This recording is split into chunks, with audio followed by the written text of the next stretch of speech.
Hey everyone, welcome back to the channel. This is Jeff Freeman, and I'm hosting tonight again for the JFree906 podcast, of course. And we got Shannon and Seth. How you guys doing tonight?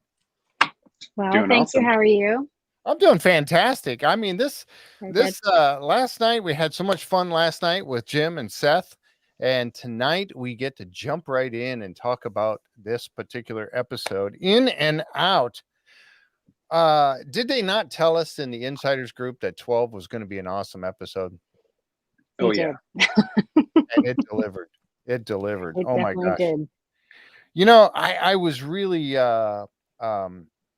I didn't know what to expect. And then, and some people say, well, you talk about the insiders thing too much. Well, you know what? I like it. And I think it's a great program. So I do, yeah, there you go. There you I go. almost wore that shirt tonight too. It's a good shirt. I love it. I wear it out. It's one of the shirts that they send you when you become an insider. And I think one of my first times wearing it, I went to a hardware store and the cashier was like, "Oh, I love that show. I watch it with my dad." So I talked to her about Insider Group. Mm-hmm. You know, I wish I wish that I had a way to share it here, but my stepmother this week actually sent me a video. She was watching a live stream of a quilting shop in Virginia Ooh. somewhere, and they took at the very last bit of it. They spent like 10 minutes talking about their love of Skinwalker Ranch Oh, and how really? they all had theories and things, and it was recorded for me and sent to me. And it's just so funny. I bet like if somebody were to wear that shirt into the quilt shop, they'd be like, I've never even heard of that. How do I find out? Oh So yeah. I thought it was really, really cute. That's The neat. enthusiasm that they were talking about quilting and Skinwalker Ranch and how the guys would be able to create things from like, I guess, the quilting tools and stuff. I don't really know, but Oh. the Quilting and enthusiasm was Skinwalker awesome. Ranch.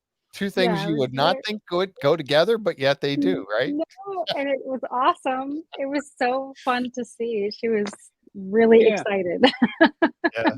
This topic brings everybody, all people from all different hobbies and interests together. Yep. It I sure know. Isn't that does. something? Yeah. Yeah.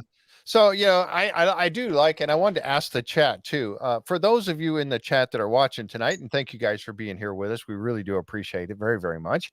And I love the interaction with everybody from the chat. So please feel free to jump in there and ask questions or make comments that you think are, yeah, the Skinwalker Ranch quilt would be amazing. Ooh, yes. Good.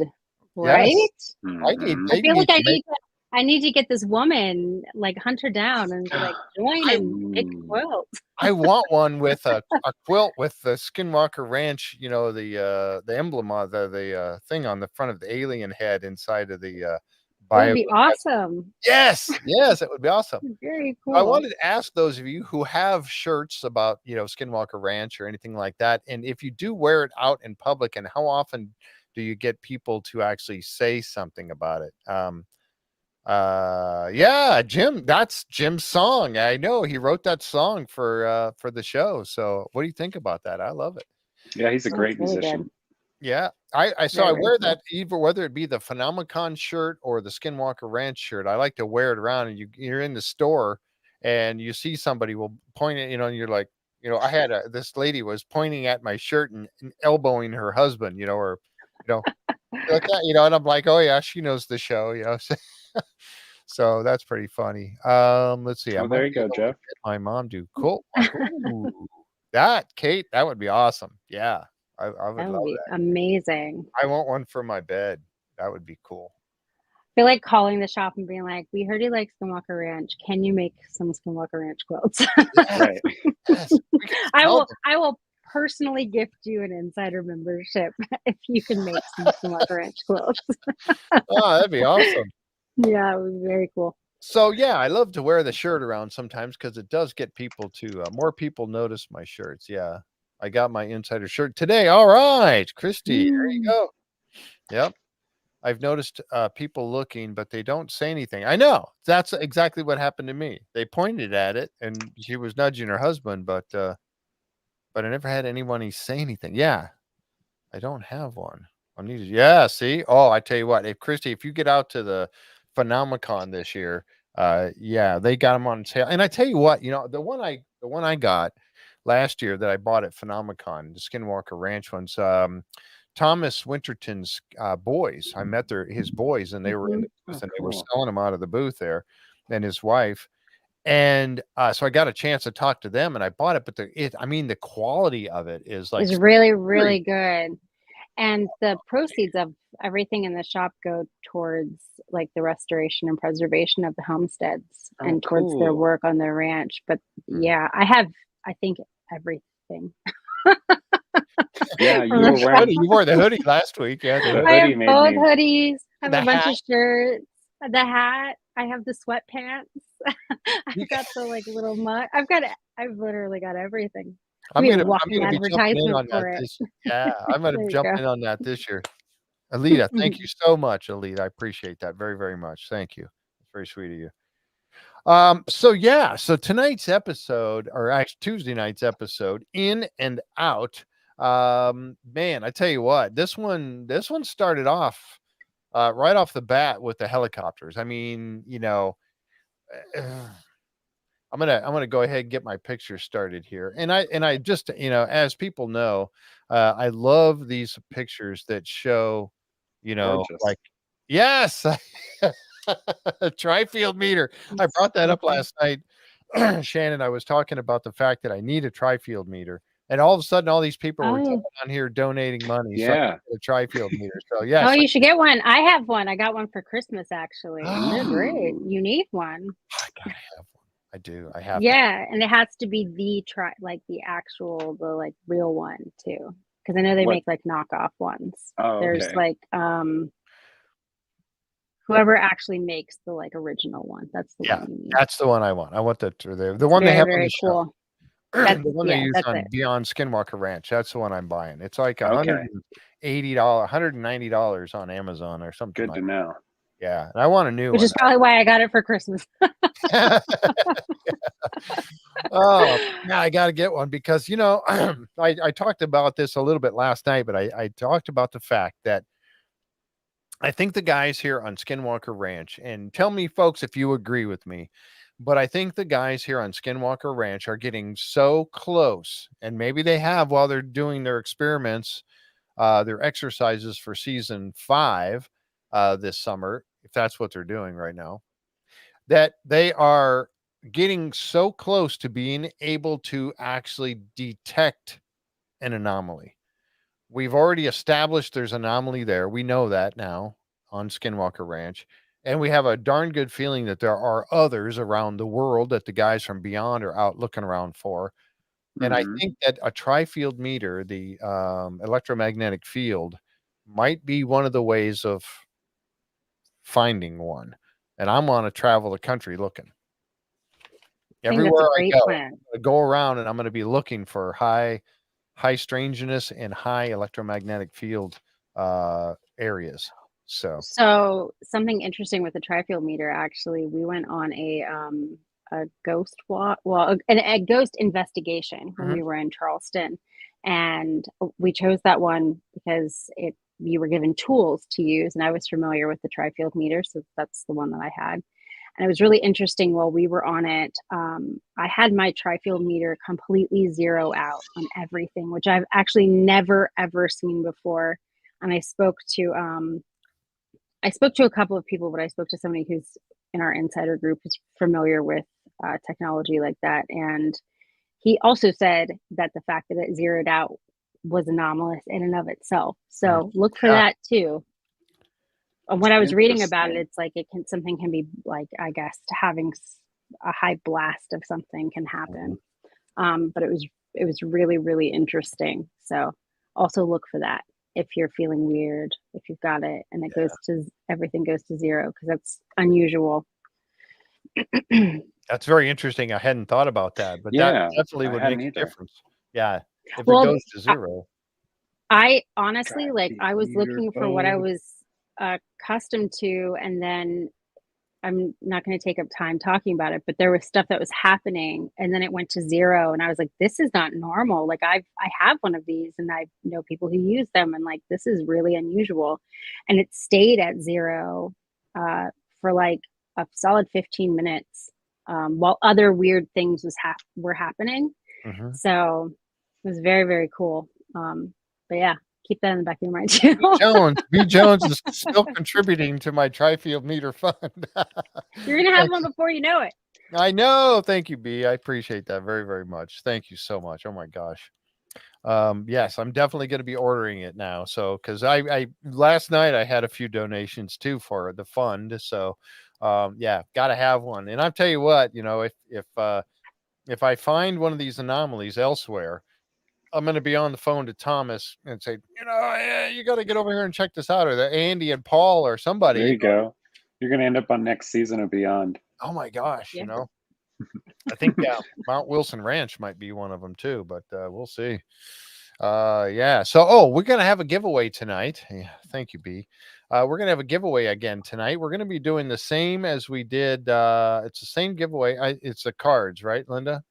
Yeah. And I grabbed a picture of them. Let me put those up here real quick. It's these 5x7. These are the Skinwalker Ranch, like postcards that were created. Very cool. And, yeah, so that's what we're going to be giving away. We'll do that here in just a little bit. And again, and I'll explain that whole process about the giveaways when we get to that point. But yeah, all the principal people. Yeah, these are really cool. Anyway, and the anomaly. Oh, man. All right, so we'll get to that here in just a little bit. Let's go back to the regular pictures. Okay, so, you know, I wanted to bring up this picture also of the ranch. So often I get a little confused as to where everything is on the ranch when they're talking about stuff. And I know that we have a lot of stuff going on in the Triangle area, Homestead 2, of course, and the south, or at the East Field is this one up here. And that's where now correct me if I'm wrong, but that's where the Blazing Bear guys were playing. Yes. And that is also, isn't this also the area where the tall anomaly was? I was thinking it was on the Triangle, but it's not. I think it's the East Field. It's the East Field, I believe. It's the tall anomaly, and it also has, they found it two different ways. One with the weird photogrammetry tower, and then the other one where it was the red dot that they caught on the helicopter. Right. And that lined up with the top of it. I believe that's the East Field. That's all. I'm pretty sure that's where the spiral is, and that's where they did the drum circle. The East Field is, I have heard, like notorious, like that's a spot that I don't think it's talked about as much as like the Triangle, but it's right. Yeah, the Triangle has a lot of activity blob, on it. right? Is it the Triangle that has the blob, or the East Field that has the blob? Triangle has the blob and the 30-foot stuff going on. Right. And that's where they were doing the flamethrower and Tesla coil ray gun. Yeah. Yeah. Command center is right to the right of the Triangle, right? Or not right to the right, but yeah, the command center is right here. Near to it. Yeah. Yeah. So right here is the command center. Is it true that Bigelow Team, as far as we know, they never went into the South Field? Everything was in the Homestead 2 Triangle area. That I'm not sure. I actually heard that like Chris told me that they didn't do anything in the Triangle area when he said that's where like weird things would happen, but they didn't spend any time there investigating it. So it's been interesting, I think, for him to see the attention being paid to the Triangle area, because he did say that like he had experiences in that area, but they didn't do anything there during his time with Bigelow. Now, the area that is the where they were drilling on top of the mesa and all of that, that's this area here, correct? Is that right? Or is it thereabouts? Okay. I always get a little confused on that. I'd have to pull up a picture of it too to tell you. I always get a little confused if it's there or if it's over by Homestead 2, but I always thought it was. Oh, my mouse. I know it's going nuts. Sorry. Oh my gosh, Kate. You guys are awesome. Thank you all so much. I appreciate it. Definitely getting that tri-field meters. No doubt about it. It's definitely going to get ordered probably tomorrow, maybe tonight. I don't know, but I really thank you guys. I really appreciate that. I have to have one because I think it's going to be key to finding stuff. But yeah. So, anyway, so I always get a little confused. That's why I like to bring this map up from time to time, just so I can reorient myself to where things are on the ranch when they talk about it. Cause I don't know. I for some reason my brain gets a little, thinking that, the east field is where the triangle is. No, no, no, it's not. It's if you actually the one camera view that we had from the command center, you look out across the command center and then you look across the the helicopter pad. That's the direction of the triangle from the Right. command center looking across Right. the pad. Yeah. In the Bigelow days, the triangle area wasn't a triangle, more like a T of road crossings. The south field was mostly overgrown and inaccessible. There you go. Interesting. Thank you, Michelle. Appreciate Thanks, that. Michelle. Somebody who knows that stuff. Very cool. Yeah, absolutely. All right, so let's continue on here. So we get back to that picture here, and this is and again, this is the looking at the command center and out towards the east field. So the east field, of course, this is the command center. Whoop, actually, this is the command center right there, and then the helo pad is right here, and this is the east field area. All this over here, right? So Yes. Yeah. okay. Yeah, and that's a good point. Like Mike said, I didn't really realize how little of the mesa they owned until seeing a lot of those maps. Where Yeah, they it's just, really a sliver They across, across the top. Which is, again, I feel like pretty good information to know when people are suggesting that you blow it up. Like they don't even, they yeah, don't own it. Right. So Right. Well, yeah, and you go back to that original picture that I was showing, and you can see, that's it. I mean, this area here and this area here, that's all they own of it. Yep. wow. A lot of it they don't. So yeah, that's a good point. All right. So right off the bat, these helicopters, these Chinook helicopters come in, and we've talked about this before. About the helicopters and how we feel like the guys are being surveilled. Yeah, it's Go ahead, please. it's so common. It's almost like we take it, oh wow, the helicopters again. But like it's really they're not that close to anything, It's an interesting occurrence that keeps Yeah. happening, and I wouldn't like it. I can't imagine how they feel. Mm-mm. So I was thinking, if I know that I've heard that, they've talked about it a little bit. I've heard other people talk about it some, that it could be sightseeing, right? Like it seems very expensive to be sightseeing over the ranch, but that's also that's a possibility. But I was thinking during this last episode, watching it, that because we discussed this the last review that we did about how you would want the government to know what was going on. And so it did cross my mind that it's like, oh, maybe actually my husband and I were talking about this. Maybe they're surveying for drop points in the event that like that wormhole does open up and stuff does come out of it, so that they know logistically like where is a safe place to drop down or whatever. And I know that's so out in left field talking about that, but Well, I mean, nothing's that far out when we're talking Skinwalker Ranch. You could theoretically say that, like, maybe they are surveilling, like, paying attention, but perhaps they're paying attention and also trying to construct some sort of game plan if something were to happen. That's a really good in the event that something were to happen. I mean, I would hope so. I would really genuinely hope so. If they are not just sightseeing, I would hope that they're also drafting some sort of just in case plan if they're surveilling, like doing a survey of of what they're doing on the ranch or discovering. And who is they? Do y'all think it's like a specific group, part of our military? I mean, it's blacked out. I mean, it would.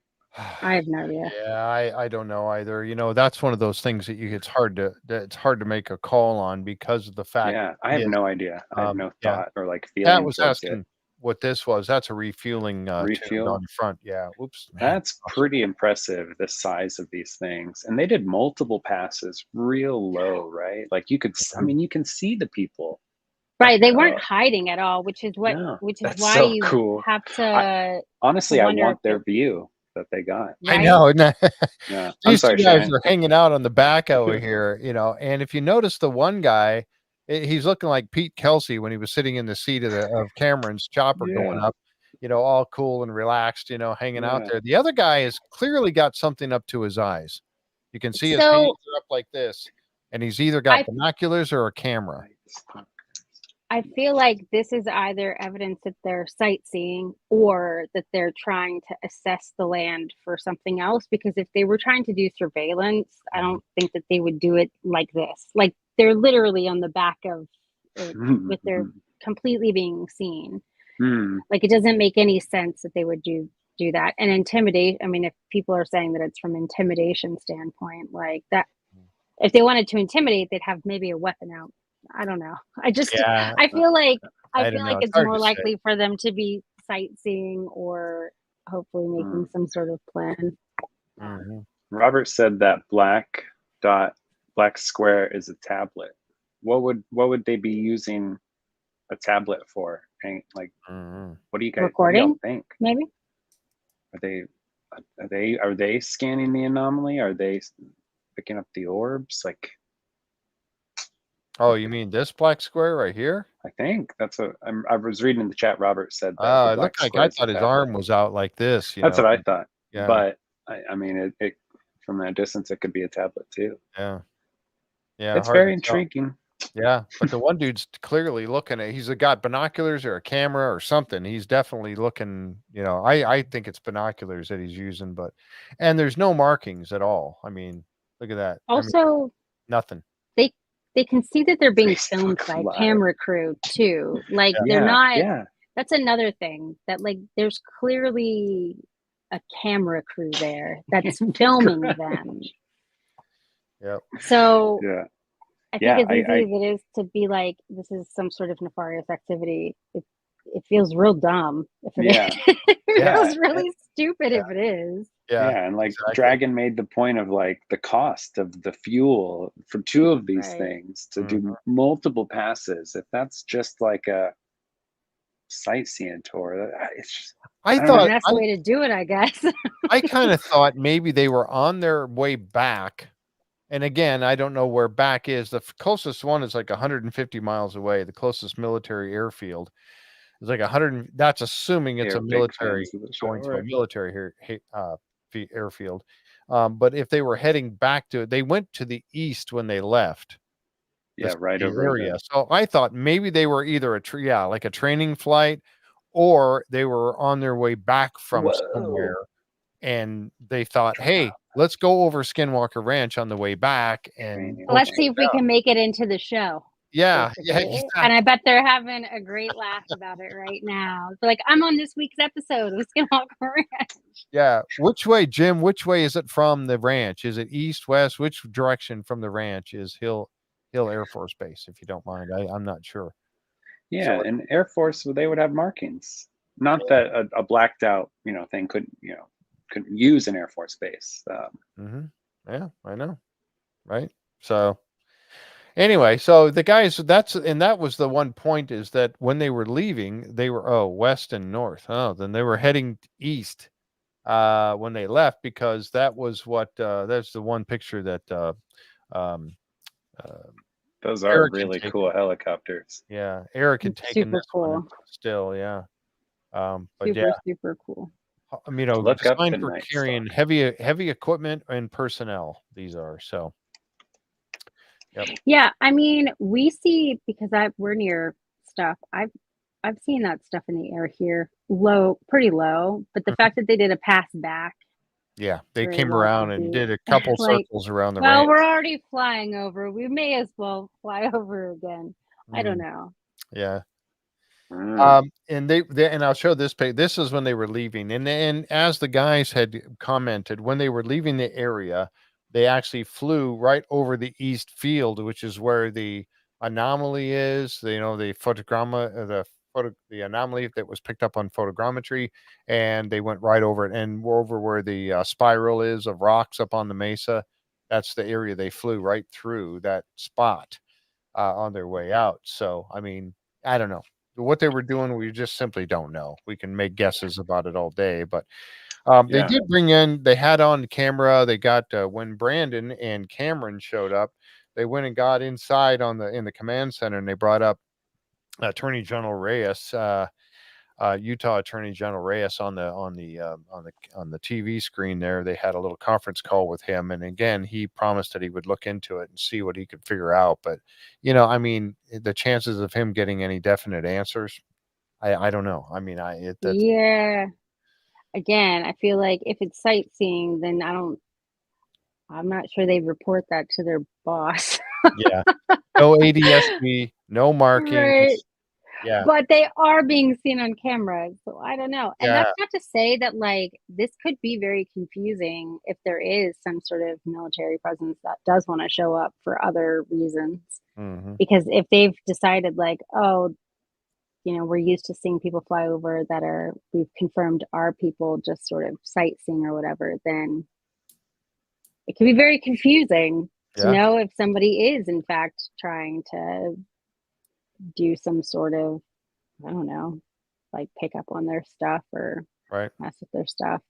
Yeah, and you think about the fact too that if I mean, this was just before Cameron and Brandon showed up.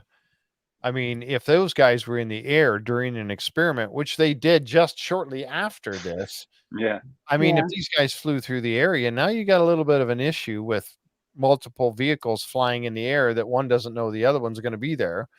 Yeah, because they Um, weren't transponding or anything. no, and they weren't transponding to warn anyone. So, I mean, that's kind of, that's kind of Also, concern. even if it's sightseeing, think about that though. Think about the fact that the military is interested in just sightseeing because of like word of mouth about what's happening there, that they might have more information than we have because, we've got the limited amount of the show and stuff. Mhm. That this has become of such interest that they would even plan on sightseeing over it and like wanting to see something. That says a lot to me, I Oh, think. yeah. So it doesn't, the importance of them being there doesn't even necessarily have to mean anything bigger than the fact that these are military guys that are acknowledging that it's of interest. hmm I don't know. Hmm. Yeah, absolutely. Yeah, Pete Briggs says going to fly into the wormhole or the porthole. Wouldn't that have been something if one of those two or both of them disappeared as they flew over that spot? Zoop, they're gone. Yeah, Yeah. I'm still waiting for that to happen. Something to disappear when it goes through that anomaly. for But sure. anyway, hopefully it'll come back if it's got people on board. Like a drone or something disappear. I keep waiting for that to happen. Um, yeah, if they were Apache helicopters, yeah, I would be more worried as well.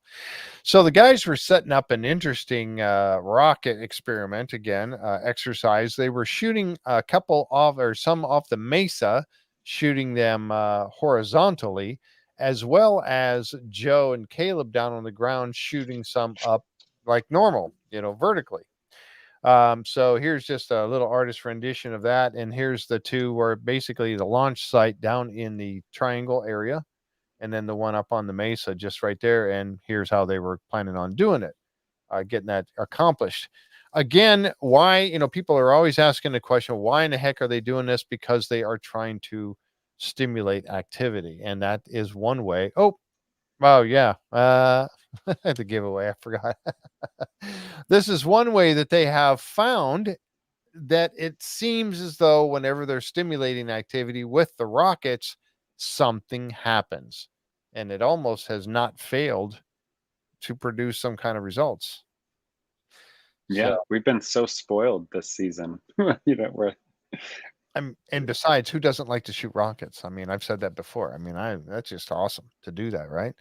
All right, let's do the giveaway because I was moving on to the next point and I had already forgotten to do that. So let's get this off of the screen and get Linda up here. Hey, Linda, how you doing?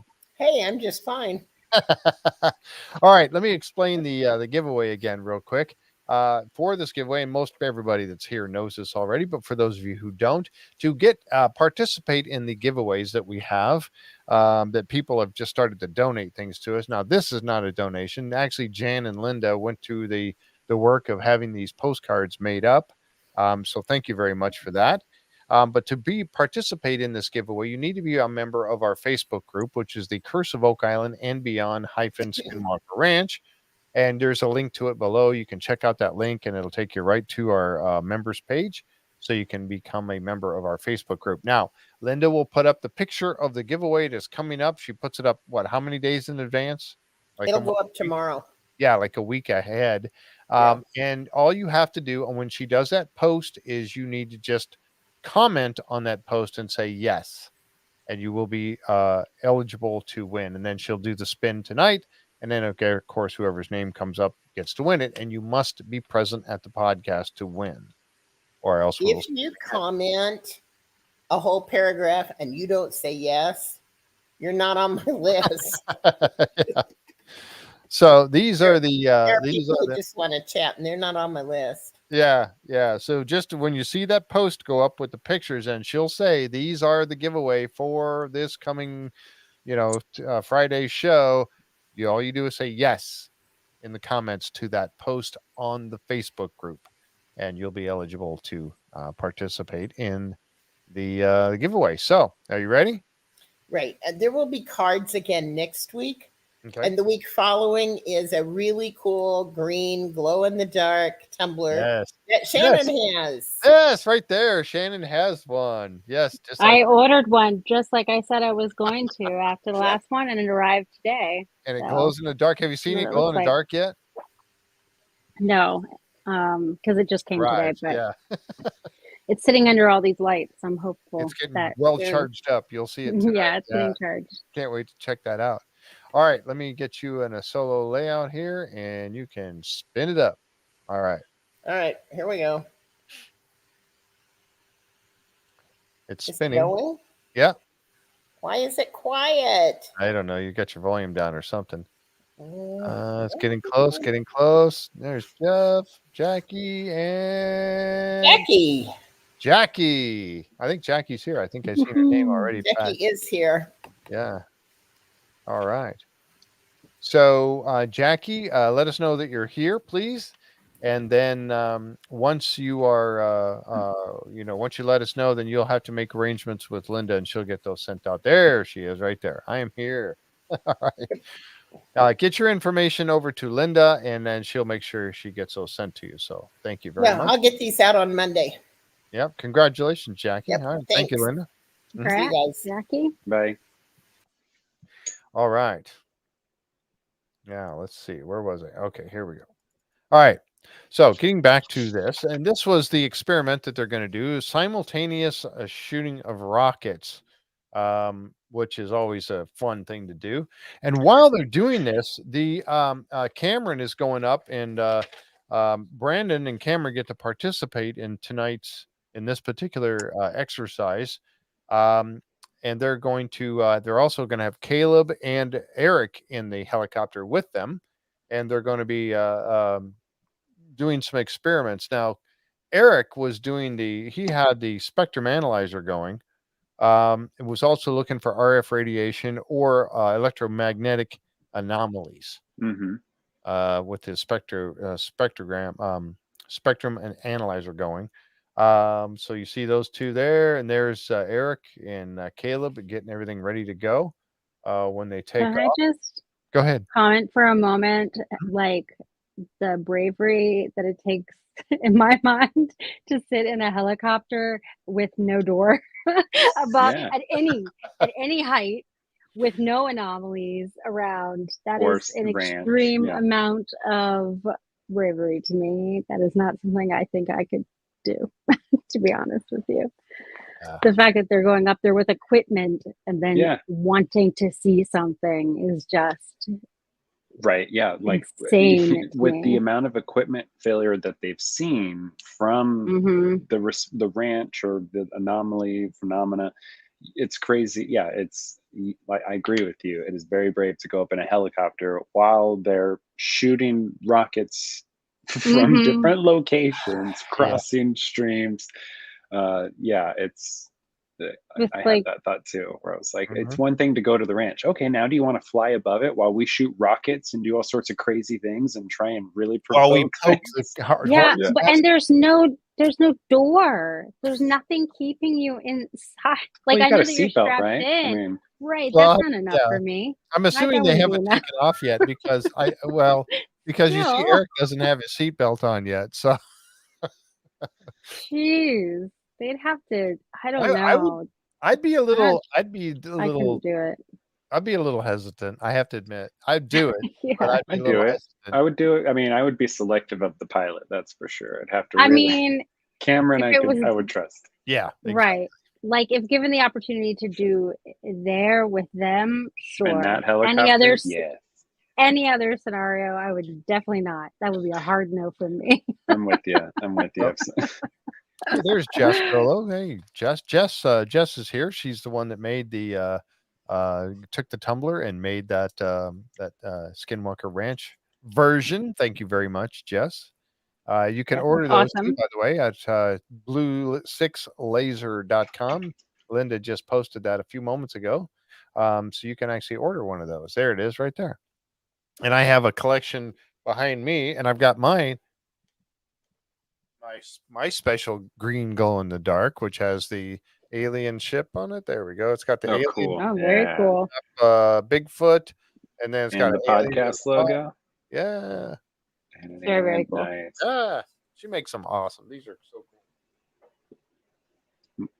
And I don't have a Puckwudgie, but I've got, a Junior Dazzler back there. So I don't have a Puckwudgie. I got a troll or a gnome. A gnome, I guess he's actually a gnome. Cool. Oh, she got a screenshot. She's gonna put it on Discord. There you go. Vanna, not Vanna. No, who was I saying? No, that works. I think it's Vanna. Price is Right. I don't know. Yeah. One of them. I was trying to think of some of their names. Yeah, I can't remember their names. Anyway, as we go down that rabbit hole, if the anomaly decides to shut the engine down, Cameron would have to perform an auto rotation to try to save them. That is not a fun thing to go through. Super scary. I wouldn't want to do that. Mm-hmm. I would also. Yeah, not there's wanna a do reason that. why he doesn't park it there when he drops Brandon off. He takes it back to the airport. He's not going to leave it there. That's very scary to me. Yeah. So while the helo is up in the air and doing its thing, they start to fire off their first set of rockets, and this one wasn't a near miss. It was missed it by quite a bit, but they shot off the first set of rockets. Then nothing happened. They said it was a perfect launch, by the way. Then they shot off a second set, and that one, was pretty good. This one here, they almost collided, and I grabbed this one. This was the third one that they shot off. And like as you see here, and actually the fourth one also almost collided as well. Which I think I don't know if they were trying, because they were like all excited. Oh, yeah. Yeah. I think they were trying to time it up just right to, let's see if we can. That's pretty cool. That's pretty good timing right there. Yeah. When they were looking He looks so happy. Yeah. I had to grab this picture. I mean, look at them. Yeah. They're both like, why? Like they passed right by each other. Yeah. What a job. That's amazing. I want a great capture you got there. Yeah. I couldn't help it. Just a beautiful setting. You're setting off rockets with a bunch of cool dudes. Like, come on. I'm going to do this. I'm going to do this with them at Phenomenon. Right. Phenomenon. Yeah. Right. I'm going to shoot rockets. Or at least one. I aspire to be as happy as Travis is in this picture. He's loving it. He is loving it right there. I tell you what. And I would be too. That's an awesome thing. So after the launch of the second set of rockets, nothing unusual is detected. They launch a third set of rockets, and Cameron continues to circle the area so Eric can record data. While Cameron lands to prepare for the flight on the night vision goggles, Travis decides to shoot and launch a fourth set of rockets to try to get something Puckwudgie fund. Well, Beth, thank you. Beth just put up a little thing there. I'll put it up. Yeah, the Puckwudgie fund. All right. That's pretty cool. Thank you, Beth. So they're pretty excited about that. And then after the fourth, now the helo is on the ground because they're setting up for their next experiment, and they decide to shoot off a fourth set of rockets. And then this happens right here. A UAP appears. Now this one showed up out and it was slowly making its way across. Now, unfortunately, we can't see that this is actually orange. Right. And that's, and I'm learning more about this, the different colors. And orange, I guess, is one of the more common colors, right? Is that the way you Yes. understand? Yeah. Now we don't get to see the color that well. And of course, these pictures just kind of look like a blob, a light blob in the air. But I did have a little clip that I wanted to show. And this was, I captured this earlier. And they let me get away with showing some of these if I don't run them too long. So here we go. All right. So this is one of them here. This is that one that they saw coming out of, and it came from over the mesa. It came from over the mesa. And you can see it right there. Here's right here in the corner as it's taken off. And it's moving its way across. Now, as I have said before on these things, the guys are never, well, let me rephrase that. The guys on the ground get to see this and they can get that perspective on how big it is, how close it is, or how far away it is, more so than we can watching it on television. We just get that same, and the color. So when they're pretty amazed by something like this, I carry that same enthusiasm. And even though it looks like a white blob moving across the trees, like we saw last night at Beyond Skinwalker Ranch when they were up at the Bridgewater Triangle, or if it's something like this that's moving slowly across the night sky, coming from the Mesa area, moving its way across, we get to see this on television, but they're seeing it there. And I have to go with what they're saying about it. And, the color, the size, the distance. And when at some point, Travis says it makes a dog leg. Now, yeah, I caught that. What? My first thought was dog leg. What's a dog leg? Well, well, that's an Alabama phrase for this way. A dog leg, yeah. Think of it like, I think about it in golf terms. If it's a dog leg to the left, then the fairway goes down and then goes to the left. Oh, it's a golf term. A golf term, yeah. I play disc golf a lot, and disc golf's the same way. Cool. If a dog leg to the left or the right, so it goes around to the right or around to the left. So that's kind of what it means by a bent leg or a dog leg. Interesting. Learn something every time I watch the show.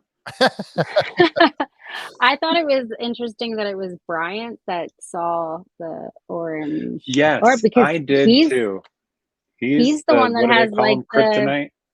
That strange things don't happen when he's around. Which is kind of soothing to have someone like that. I agree. That's who you take with you everywhere. If you don't want stuff to happen. But when he saw it, I immediately what? You saw it? Yeah. Right. Yeah, Dragon saw it first. Yep. And then I thought that too. That was significant. And he, like y'all were saying, where it doesn't look as impressive to us, but we share their excitement because we know that they're not going to get excited about a plane. Correct. They just had Chinooks fly over the ranch. Literally hours earlier. Right? So like, if they see, it's not a satellite, it's not a plane. They know what they're looking at. They've right. And at this point, they do. Absolutely. Like. Yep. Yeah. No flashing lights. It's orange. It's not a satellite. They are very familiar with how those travel. And it dog legs. Yeah, and it dog legs. And it sped up. Sped up. That's right. It was moving very slowly, as you saw, and then it started moving faster, and it turned, and all of that. And it was not on the ADSB.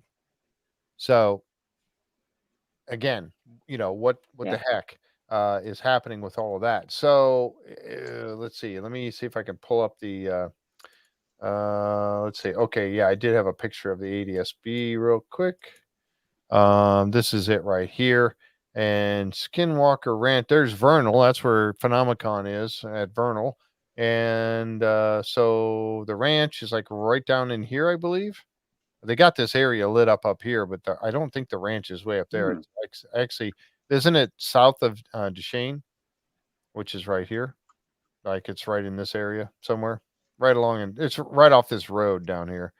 So you can see there's no planes over. There's nothing showing a plane. They've got lots of my mouse pointers in there, but so yeah, so nothing on the ADSB. So, and you would hear if it was a drone and it was that bright, you're going to hear the drone.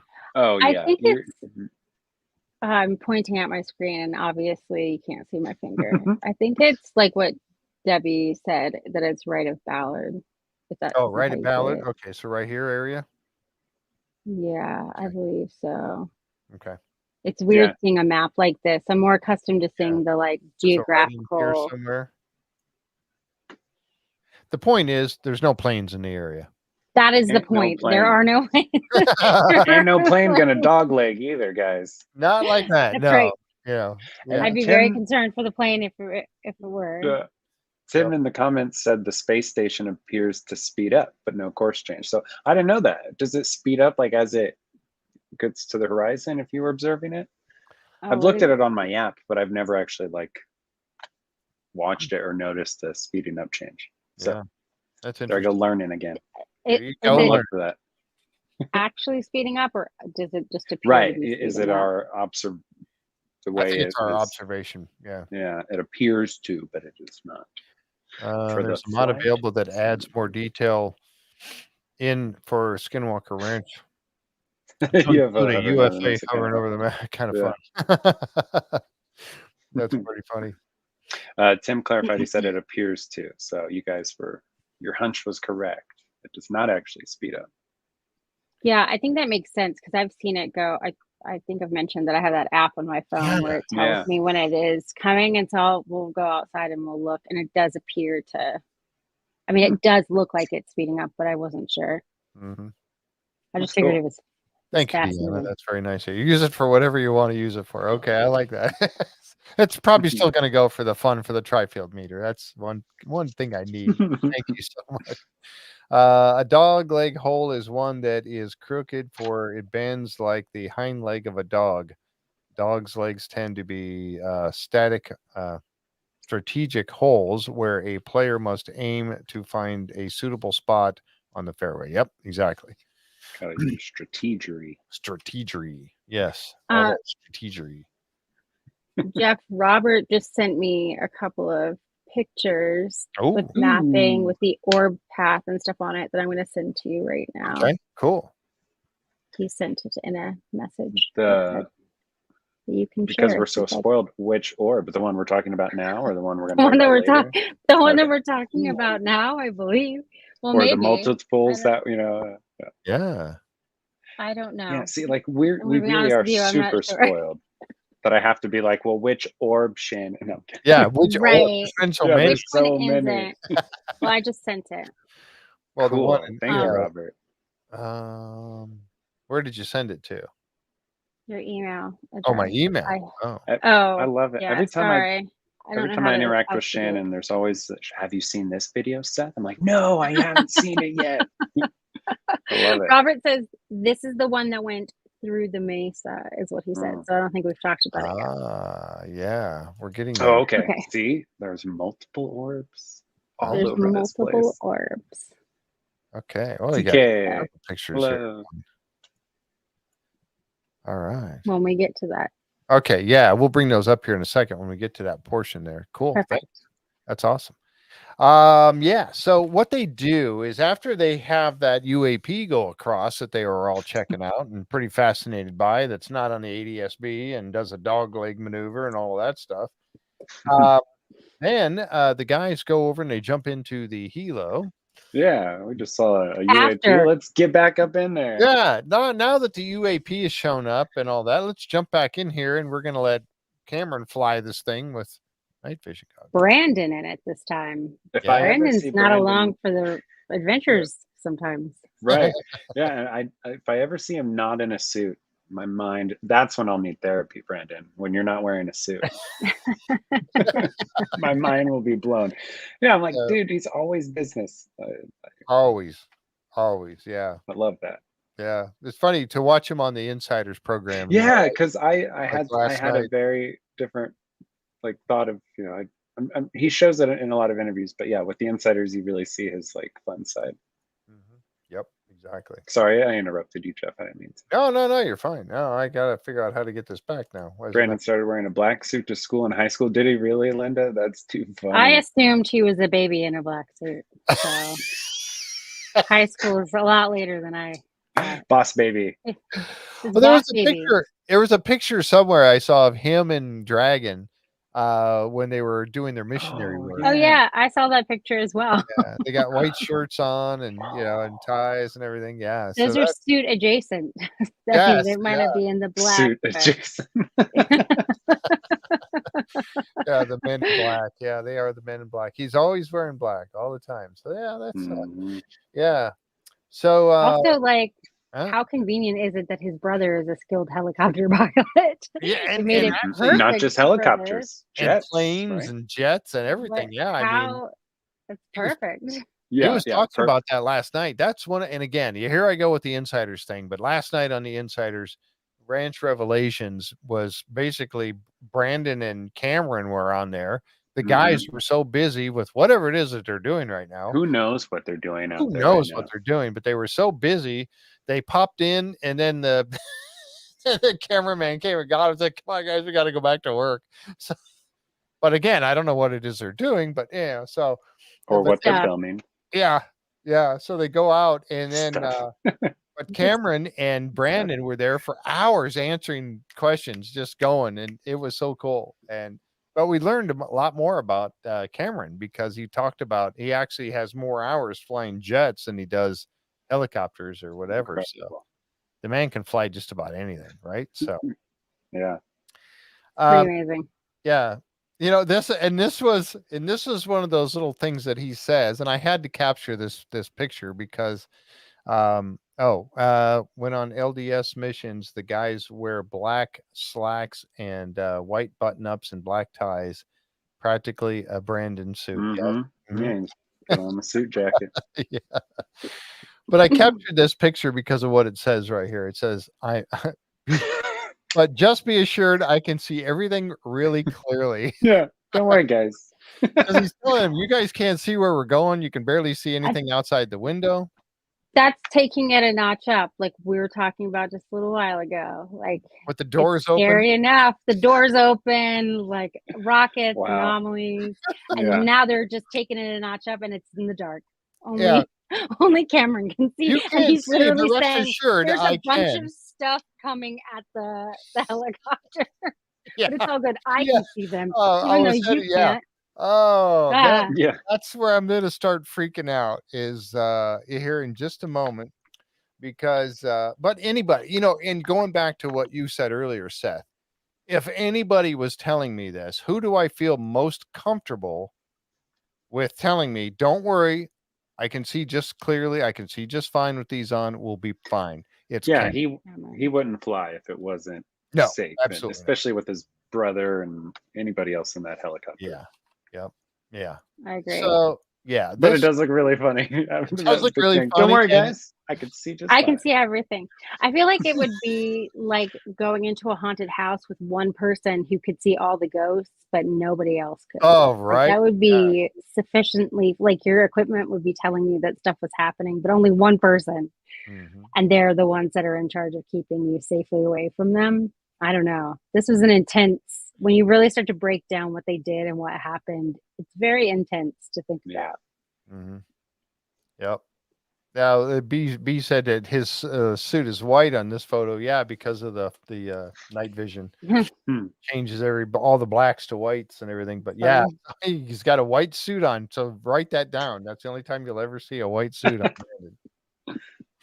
But yeah. So, and this is about the same time when they go back up. Now, all the time that they were flying earlier, and that there was a lot of time spent on this because, when they're filming, so that helicopter, I don't know what's the airtime, the fuel consumption airtime of that helicopter, but they were up for quite a while. And during that time, Eric had no issue, no weirdness, no anything going on with that Right. spectrum analyzer. But now that they go back up, now it's it's acting up. They're getting static on the radio, and his spectrum analyzer. I mean, look at this thing; it's going nuts. I bet Eric was just like, yeah, exactly. Why all of a sudden is this thing going crazy? And there he is. That's his quote right there. You know, I don't think I've ever seen noise like this before. Whoa. All the way across the spectrum, everything that he was looking at, it was like they were being jammed. So that was mentioned on the show. It's almost like we're being jammed. But yeah, now you add these things together. And again, this is one of those times where, and so often it happens at Skinwalker Ranch, where if you take and add up all the things that were happening into one, one sum, and you see you get a bigger picture, I think, anyway. So you've got all this noise coming on, like they're being jammed or something's happening or something is tying up all the frequencies in the area, at least locally, not, probably not in the whole, I don't know, the Uintah Basin or whatever, but in this area, at least, it's all screwed up. So, they did say I see you're talking about a cameraman. They did say at one point, I think it was on the Ranch Revelations last night, something about there was a cameraman in there with them. I know they got I cameras missed that. mounted. I was locked out, so I couldn't get in. Yeah, I was too for quite a while. I missed them saying that. But I heard him say, and I thought, where in the heck did this cameraman sit? Because there's cameras mounted in that helicopter all over the place inside there to capture everybody. But I thought, well, where in the heck is this guy sitting if he's because there's 2 seats up front, and then you got 4 across the back, or 3. I don't know, 3 or 4 across the back. But Caleb said he was sitting across from him, so that would be sitting in front of Caleb, facing back toward. Maybe there's some seats that face the back. Oh, maybe there is seats that are, or maybe there's a 3rd seat across the front. I don't know. He's just got a little stool. Maybe he's not in a seat. Maybe he's just strapped to the floor. Ah, good point. Cameramen are known to do stuff like that if they can be safe about it. To get the shot, I'm pretty sure they would do anything to get the right shot. I don't care. Get the right shot. I don't care if you sacrifice your body, get that shot. I mean, you think about those cameramen that do the stunt work with Tom Cruise. Man, those guys are jumping out of airplanes with cameras. So I don't know. I bet somebody's strategically strapped in somewhere. Yeah. Oh, so this would be the shot from the cameraman sitting behind Brandon. Across from Caleb. Yep. Yeah. He's scratching. Yeah, that's what I was thinking, Michelle. Yeah. Okay, you're cool on the floor right there, right? Cameraman's like, sure, I guess so. In the dark. How long are we gonna be orbs flying around? With the doors open. Yeah. Right. Yeah. I wonder if that's one of the cameramen that comes back, doesn't come back. Yeah. Yep. So and there's Eric saying almost the entire range of this device. Caleb said the cameraman was in front of him, right? So must be crouching on the floor in front of Caleb. There's Caleb sitting over there. So that has to be where he is. And hopefully he's strapped in and secure because Caleb's door's open. Yeah. But I captured most of these just simply because of what they were saying. Craig, thank you so much, sir. Appreciate that. Thank you, sir. So yeah, almost the entire range of this device, and I don't know what it is. So something is interfering with all of this. And again, everybody's pretty amazed by what's happening right there with that. Yeah, that's impressive coming from Eric. I don't think I've seen noise like this. With all the things they've experienced and measured, that's a big statement. That's a huge statement coming from Eric, especially somebody with his background. Like, it's not like he just started looking at this stuff. Right. He started doing work on the ranch. Like, he's got an extensive background in reading. Yeah, exactly. These things. So. Yeah, extensive. I think we can see part of the cameraman right here. Part of his camera. Here's his microphone right here. There's his hand. Oh, there you We go. will So force there he them to is break sitting. the fourth wall. Yeah. Yeah, that's right. Oops. Yeah, they got that picture of him there a little bit. But Cool. here's, you add up all these things that we just talked about. They're flying at night. Nobody can see where they're going except for Cameron. And then you get this. It's just something went by. It looks like small orbs. You add all again, I go back to that thing about adding all these things up. The spectrum analyzer going nuts. They're poking the bear by flying these rockets around. They just saw an orange orb. They saw an orange orb earlier, and now they're seeing them what looks like they're flying by the helicopter. And this is at 10,000 feet. Yeah. That is a very high altitude. So to be seeing things flying by you. My concern level is rising at this point. Yeah. I might be getting a little bit worried. And if you heard Cameron say, he said earlier that he said somebody asked him about how close. He said he actually thought at one point about taking evasive maneuvers because he thought it was going to hit the window. Those goggles that he has on are super cool, and I'm pretty sure if I were there, I would never take them off. Like that would become part of my uniform. Yeah, exactly. Yeah, I would just be wandering around the ranch with those goggles on my head because, man, imagine how many times they may have had the same stuff happening and missed it because they weren't able to see them. Exactly. And that's something that they were talking about. Could this be happening all the time and we're just not seeing it? But again, probably. I think we need to take night vision and we need to poise the camera on this area all the time, 24/7, and let us watch it as part of the Insider's live stream cameras. I fully agree. Just very costly. very costly, but that would be the way to do it. I just feel like those goggles they should at least get those for themselves, and that should be just part of anytime we see anybody at night, they should be wearing them. Whenever the team goes out to do nighttime exercises, somebody better be wearing these. And now then figure out how to record it. Here's the thing I thought about, because Cameron is seeing these things, and he said, yes, and somebody mentioned it in the chat. He thought at first, he said how they were flying by towards and by the helicopter. But then he said later on, and this is a key point that I'm going to talk about later on, that he thought maybe they're stationary because the helicopter is moving at 40 knots. So he goes, I'm moving towards them, and maybe that they're stationary. Yeah, he said they appeared to be moving at 40 knots, which is what he knew he was moving at that speed. So to him, it suggested, like you said, they were stationary. That's freakier. Yeah, right. Yeah, absolutely. They're just hovering in the air. Just like hanging out, watching, or like trying to see what's happening. Right.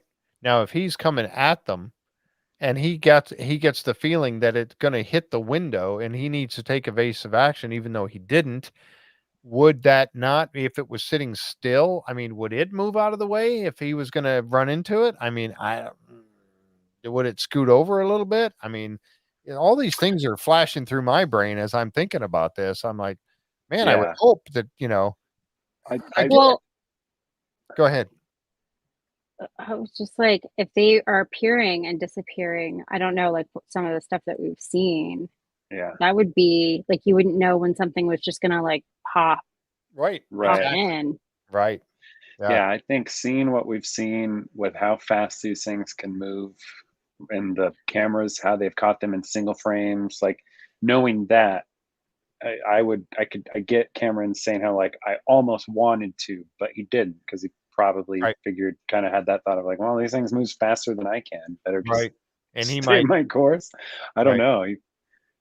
If he jags to the left, it might jag to the right, and they run into each other. If he did evasive maneuver. Not to get ahead, because I don't know, it's right after this, but like when they start to feel not great, it does make you wonder that like he has goggles forward. it's not like he can see behind him. Correct. So, like, I don't, to think that stuff is, that it's there and it's close and the other guys cannot see it. To think that it could have possibly, what if it was in the helicopter? But nope, like it's behind him, so he can't see it. Wow. And everybody starts to feel unwell. Like there wouldn't have been any way to detect without the night vision goggles. And it very well, with them knowing that it's in the environment and them all feeling terrible. Yeah. What if? There would have been no way for anyone to know outside of how they were feeling. Yeah. Like and that's there was a lot of orbs that he was seeing. It sounded like. right. And, what did Very Brandon say? Where he was like, I don't know if I should be excited or terrified. Yeah, he goes, I don't know if I should be terrified or excited. Yeah, because you're like, he's blind, totally blind. I didn't even think, Shannon, about like what is trailing them, what could be in there with them. Right, like you wouldn't be able to. He literally could only see what was in where he was looking, but that it's in the environment and that it's close, and then they all start feeling unwell simultaneously, not separately. It was a simultaneous health kind of response to it, which makes you wonder if it's central to all of them. Would have been what, like in the center of them, perhaps would give sort of similar responses. I don't know. Or right on top or right below. Like you just never know. And that's something that, remember back in, I think it was last season. Was it? I think it was last season. This one's been going on for 12 episodes now, but I think it was last season when they had the picture of the helicopter flying, and they saw that during the daytime, and they saw that shadow flash underneath them. And that correlated with Cameron's. That's the same thing. Yeah, that was the same time that Cameron's helicopter equipment was telling him that they were only 50 X feet amount. off the ground. Right, where it was like, you're only 50 feet off the ground, but they knew they were thousands of feet up. 3,000 feet. And it was picking that thing up. Yeah, that is. He was screwing with the altimeter big time. Yeah, this episode, like Cameron, as soon as he started going, like having reactions, it got me really fired up, because pilots and like law enforcement, like people with Caleb's, people whose like reputation to do what their livelihood depends on, like he can't go up in the air and say, oh, I saw little, like right. Like these are people whose Caleb worded it better, I think, when he was talking about like people with a law enforcement background talking about Skinwalker Ranch. It really gives a lot of credence, because like they still have to go home and do their job.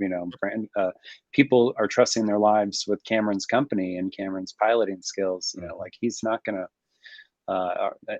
the station. So these pilots aren't going to report things that make them look crazy unless they're actually seeing it. Right. And the stationary, if they are staying stationary, it reminded me of the pilot Graves. He's talked about what he saw. They would kind of stay in place, or if they were moving, they were doing like staying on a track of some case. Right. But he'd see them up there in place.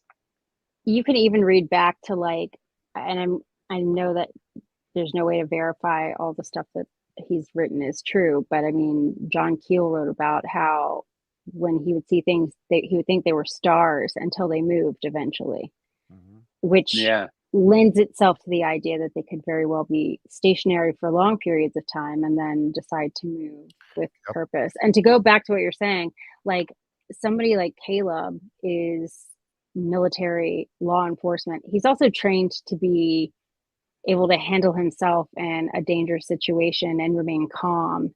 And you could tell afterwards that the whole thing was unsettling to all four of them. Absolutely. I thought Caleb's response to it was like, you could look the look on his face was very unusual for Caleb.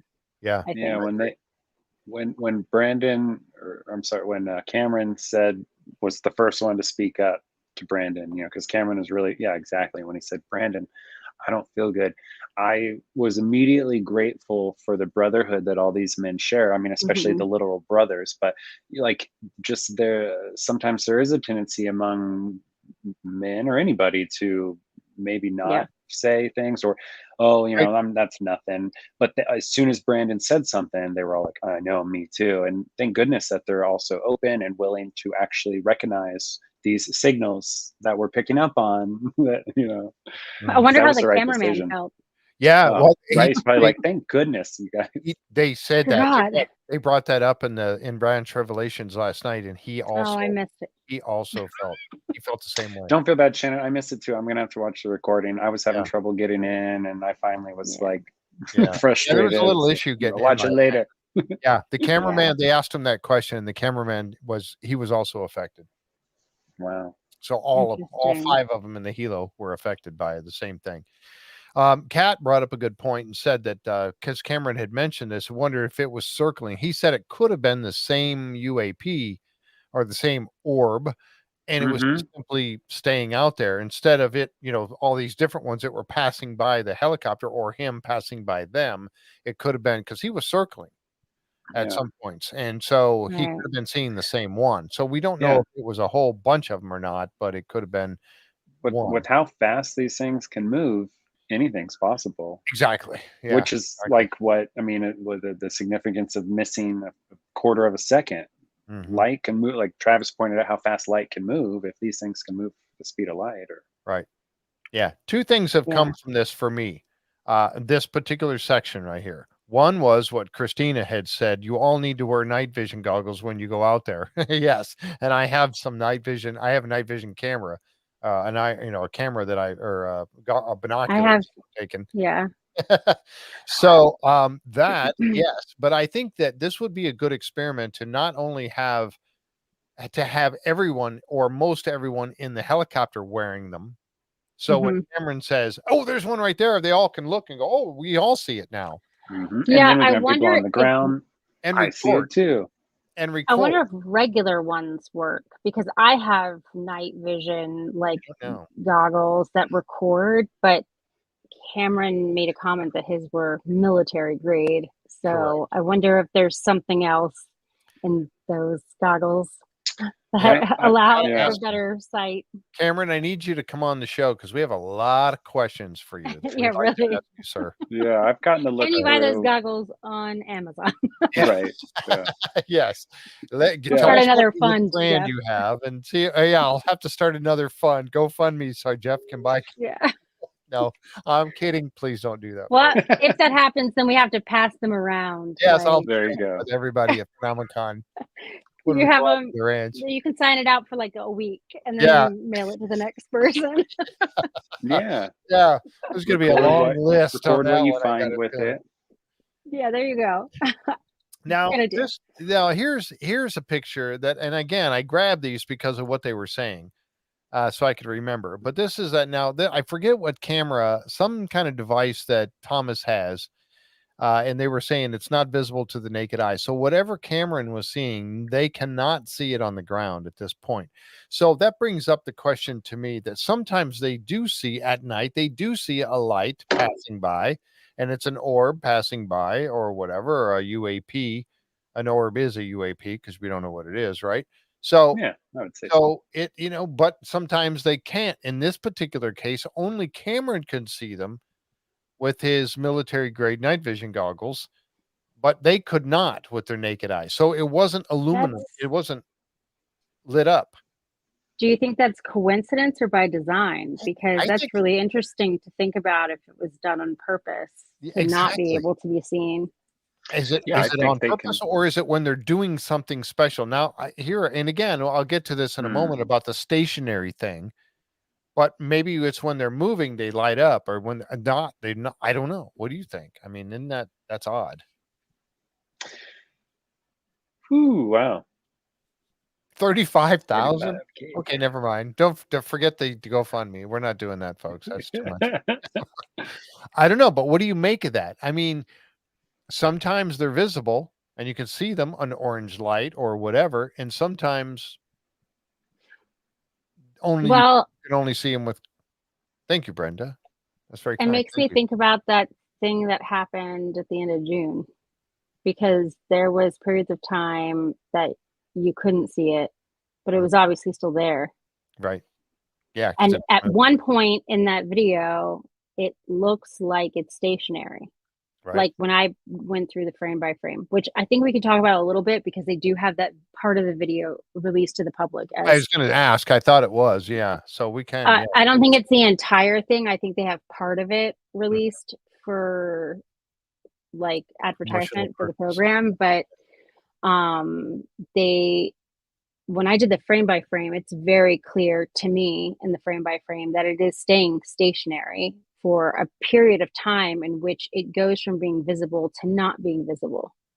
So I don't know, but then when it starts to move up, it becomes obviously very, very lit up. So that's interesting to think about whether or not it's moving, if that affects how it's seen, or if it's seen, if it's stationary. What can folks do to see that who are not insiders? Do you know? Is that out there somewhere? I think if you just go to the skinwalker-ranch.com website, without being an insider, they've got it posted, I believe, I want to say on the main page, even, because again, they're using it as part of the advertisement. I'm not sure if it's up on their YouTube page. Okay. Let me see. Yeah, I'm not sure, but that's 626, and that's really, folks, this was found by the insiders. Found this, right? Was that? I mean, there was this went on a lot during that day. But okay, so I'm not logged in right now, and you can see it. If you go to the Skinwalker Ranch website, I believe, maybe not. Yeah, I don't know. I think no, I know that they released something though. I think I saw it on maybe even their Instagram account. Oh, maybe, yeah. They're using it as promo, so it exists. Yeah. Oh, and it it's exists amazing, publicly.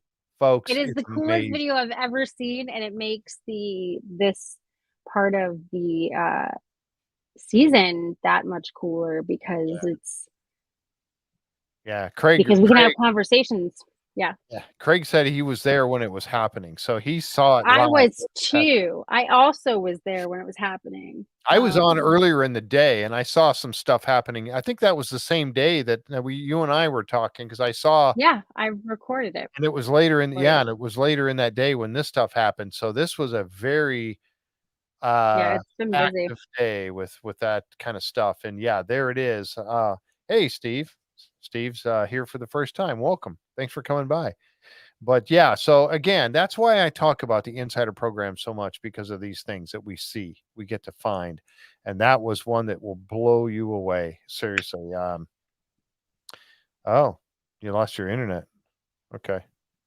Seth. Oh, Seth. I guess I could bring it back in. Hey. Oh. No, just leave him down in there. All right. Who's clicking on him, Linda? You or me? You click on him then. All right. There you go. I keep putting him up and she takes you down, and vice versa. All right. So I mean, it was a very active day, and we saw these ones will blow your socks off, quite honestly. Almost like this coming up, right?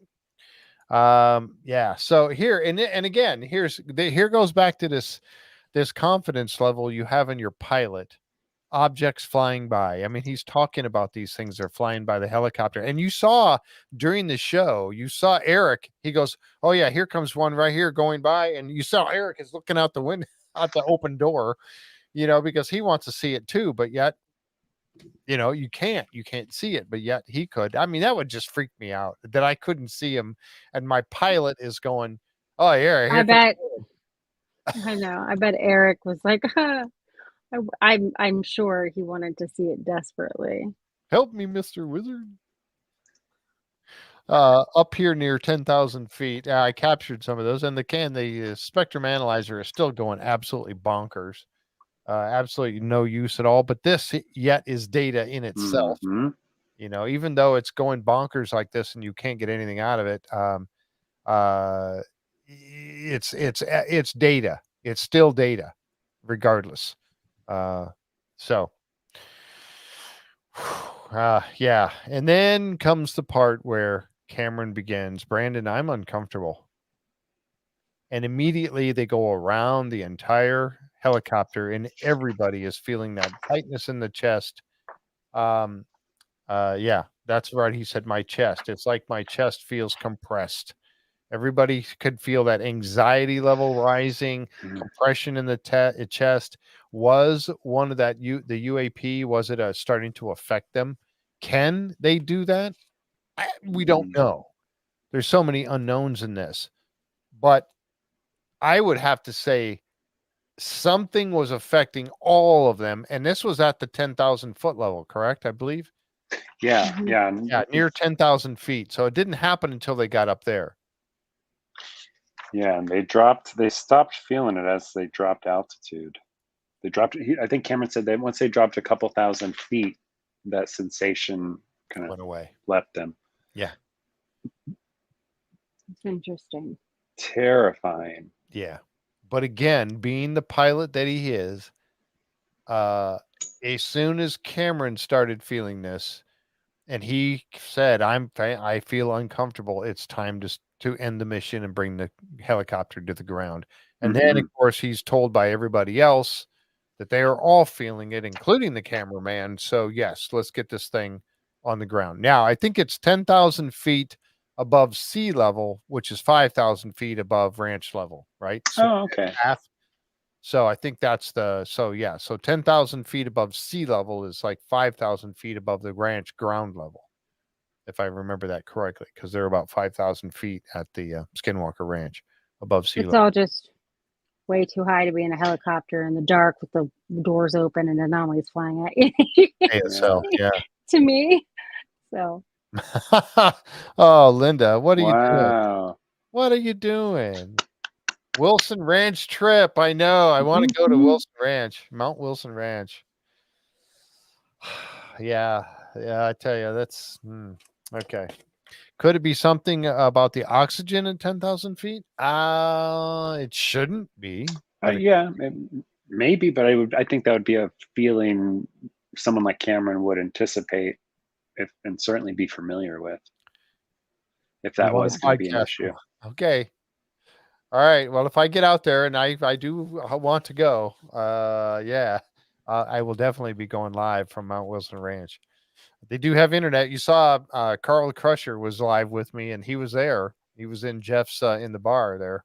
So That was cool. yeah, that was very cool. If you guys haven't seen that, you got to check it out. Mount Wilson Ranch. We had Carl the Crusher on with us, and he took us all around the place. It was really cool. So they ended up landing the helicopter, and everybody gathered around for a little chat there on the pad. So then they meet the next day. Yes to Mount Wilson. Yeah, on the pad was where Cameron had told him, like we were talking about, where he was like, at first I thought they were coming at me. They were fist size. And, that's when he said the 40 knot thing, and he thinks they were stationary, but they were fist sized. I remember him saying that. Yeah. Yeah. Helicopters can be pressure. Well, I don't know, but not with the doors open, certainly, with I don't think so with the doors so, open. But I don't know if they can. I believe they can. I think they can pressurize. I'm not. That's another question for Cameron. We need you on the show so we can ask you these things. So they bring up Cameron and Brandon on the screen, and then there's a guy sitting around the table. 58. Was it 58? Is that the number that's on the table? I love this picture here, and I didn't capture it because of them two guys. Honestly, I captured it because that is my favorite airplane right there in the back. Baba Black Sheep. Any of you watch Baba Black Sheep? The Corsair? Oh, I don't know. Remember that movie or that TV? It was a TV series on TV for a while. It was called Baba Black Sheep. I'm gonna have to check it out. It was great. It was about the war, and the guys were flying missions off of an island. And I just love that airplane. It's my favorite one. Anyway, so that's why I had to capture that picture. I know, a little digress there. Then we get to the analysis that they watched. Now, the first part of that analysis was showing you the UAP that I showed you earlier on the video of it passing, coming from the mesa. It was the orange one that did the dog leg and all that. That was the first part of their, first part of their Pappy Boyington. Yeah, Tim, there you go. That's him. Yeah, Pappy. Yeah. Yeah, World War II fighter plane. Exactly right. So You got this one here. Now, as this UAP was moving in, and they said it went down into the mesa. It actually, he goes, it went into the mesa. As it was coming over, and it does, it passes over, but when it gets right over this point, this light underneath it lights up. What that was, we don't know for sure, but you see the two lights, one above the other.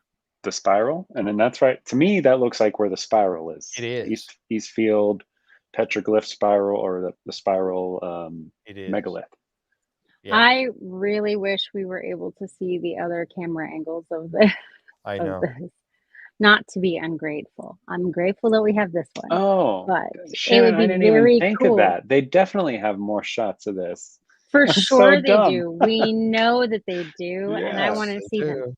Yeah.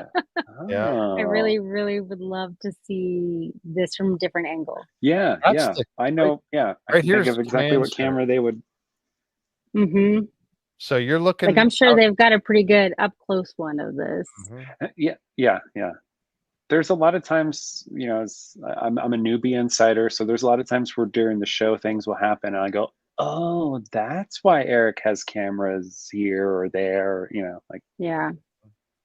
There's a lot of cameras. They've got lots and lots and lots of cameras all the time. Well, I say newbie. I joined in March. I guess it's already been a couple months. But yeah, I have a lot of those moments where I'm like, oh, that's why. Yeah. That puts the I'm gonna bring up this other picture because this is basically almost the same exact view. Right here's the command center. Right here. And I believe that those pictures were right about there somewhere. Robert sent those pictures, I believe, showed this one, right? And that's where the Chinook took off, finished its flyby over that same area. Okay. Yes, we do. This is good. All right, let me get these downloaded real quick, and I'll bring these up. So that's the same spot where when they did the drum circle and they caught those big bright things on the FLIR going in. Yes. Two of them. East Field. Two lights, just like what we caught from the helicopter. Exactly. Crazy. Too crazy. Yeah, definitely too crazy. All right, so I got the downloading these now, and then I'll bring them up. I agree with Jen, where she said I want to go back and look at our logs through a different lens now. Yeah. Yeah, I'm working through the back end of all of it at present. Do we know exactly what day these were? No, that's something that we've asked about. Sometimes they'll tell us, and sometimes they don't. Sometimes they don't. Yeah. Sometimes I think that they have to genuinely look. I'm sure it was a year ago, so yeah. That's the other. I would love the dates. Yeah. I really want the dates. That's the other bad thing about the Ranch Revelations is the fact that they when they talk about it, they have to remember back a year. I know. From where, you know, when they're sitting in the command center.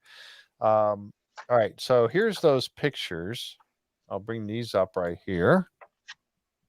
These are the pictures that Robert sent.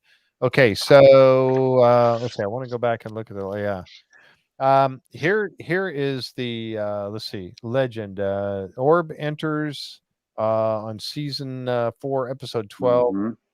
Sacred Stone Circle, which is right there. Right here. And then you've got the path of the orb. Okay. And then the orb disappears down here. So it looked like the orb was exiting out of the mesa right there, where this point here is. Orb exit, orb disappear, and then the path.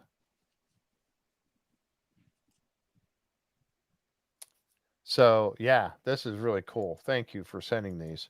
Let's see. Here's another one. This is the here's looking at it from the different direction. But this is the area where it looked like they had gone in to the mesa, I believe. Yeah, and there's the triangle. So yeah, really, really cool. This area right here, I don't know. But there's that the Sacred Stone Circle right there. And that's where it looked like the 2 UAPs entered when Blazing Bear was playing the tribal songs. and they saw those two orange zoop, zoop into the mesa. Yeah. Transmedium. Transmedium is the key word of the day. Mm-hmm. That's the special word of the day, transmedium. Okay, so what I've done, I've captured a couple of pictures that, of course, I have the pictures, but I also did a little bit of video. Okay, here's the two. Here, as this one's passing over, you see the light show up underneath it. And again, that's that area that we were just talking about in the east field. There they are again. The light shows up underneath it. Now, what I've done, and that's that stone circle. That's the tribal circle that's up on the hill, the spiral that they talked about.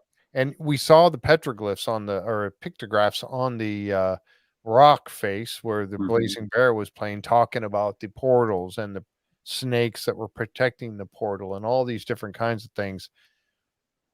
And now all these things are happening right there in that area. This, folks, is not a coincidence. I mean, why would the tribal people talk about a portal or some sort of thing there? And then they have the stone circle spiral set up there with a spiral to them meaning a place like a portal. And that's where the anomalies are happening. That's where things look like they're going into the mesa. I mean, come on, it's almost like writing its own book for us to tell us what's happening here, right? I mean, it really is. It's like we've marked the place, we've told you what it does, Mm-hmm. and yet now we're you're still, seeing what it does. Why are you right, still questioning all this? like, why is this up for debate? Like, we left these here so that you would know. So yeah, I mean, it's I think it's really interesting. I'm grateful that a lot of the like indigenous native stuff is coming to the forefront of this Absolutely. season, Absolutely. and like paying attention more to that, because I think it's really, really important. And yeah, it's been interesting Mhm. to watch where these things are consistently unfolding too. Yep. Transmedium tacos. Interesting. Okay, this is a picture that they showed from the when Blazing Bear was playing, and you see this is one of the two anomalies that went into the mesa. That's one of them right there. And the other one came in and then darted. It came in like that, the same line, but then it darted to the left and went in like that. Right. But that's both of them. And that's also where we saw when the guys were playing the tribal songs, that we saw the circle, the spiral Lighting actually up. light up. This thing glowed. It glowed brighter and brighter as the guys were playing. That's this stone spiral right here that was glowing, or the area at least was glowing brightly with the thermal imaging camera while the guys were playing. So I mean, again, how close is that to the drill site? Do you guys know? I don't, off the top of my head. I tell you, let's go back to his picture real quick, because I think that's going to give us the best look at it. Let me bring that one back up. And again, this is because I have a little trouble with remembering exactly where that drill site is. I'm always thinking it's over by okay, so here's the one picture here, and here's the stone spiral right there. And I think Michelle, maybe you can help me with this, or somebody else. I think it's like a little bit to the diagonal left of the triangle. Yeah, right? I thought it was I think it's over west here of the triangle. So a significant distance then. That's really interesting too. Yeah, I think that the drill site's over here down this way. But yeah, somebody correct me if I'm wrong on that, because I'm trying to remember. That's why I always need this orientation on the ranch maps all the time, because I get a little. I'm just thinking of, I mean, it's easy. We've got Pete, Kelsey, and Robert have done some really awesome overlays for Google Earth for us, where it's like a file that will literally overlay on your Google Earth, because it does get confusing. All right, so let's go back here for a minute. I want to pick up my first ranch picture that I had. Oops. Okay, we get back to my regular buttons here. Because this is a good point, and I'm glad it was brought up. Okay, so all right, so here we go. Let's bring up this picture here. All right, so the stone, the circle, I believe, is right in this general area up here on the mesa. That's where the spiral is, and I think the drilling site isn't the drilling site. I was thinking it was right in I here. think it's about there-ish. Ish, right in here. Ish. So tell me, am I right? Yes or no? Yeah, because I great map. I still haven't seen it. Okay, I have to look at that.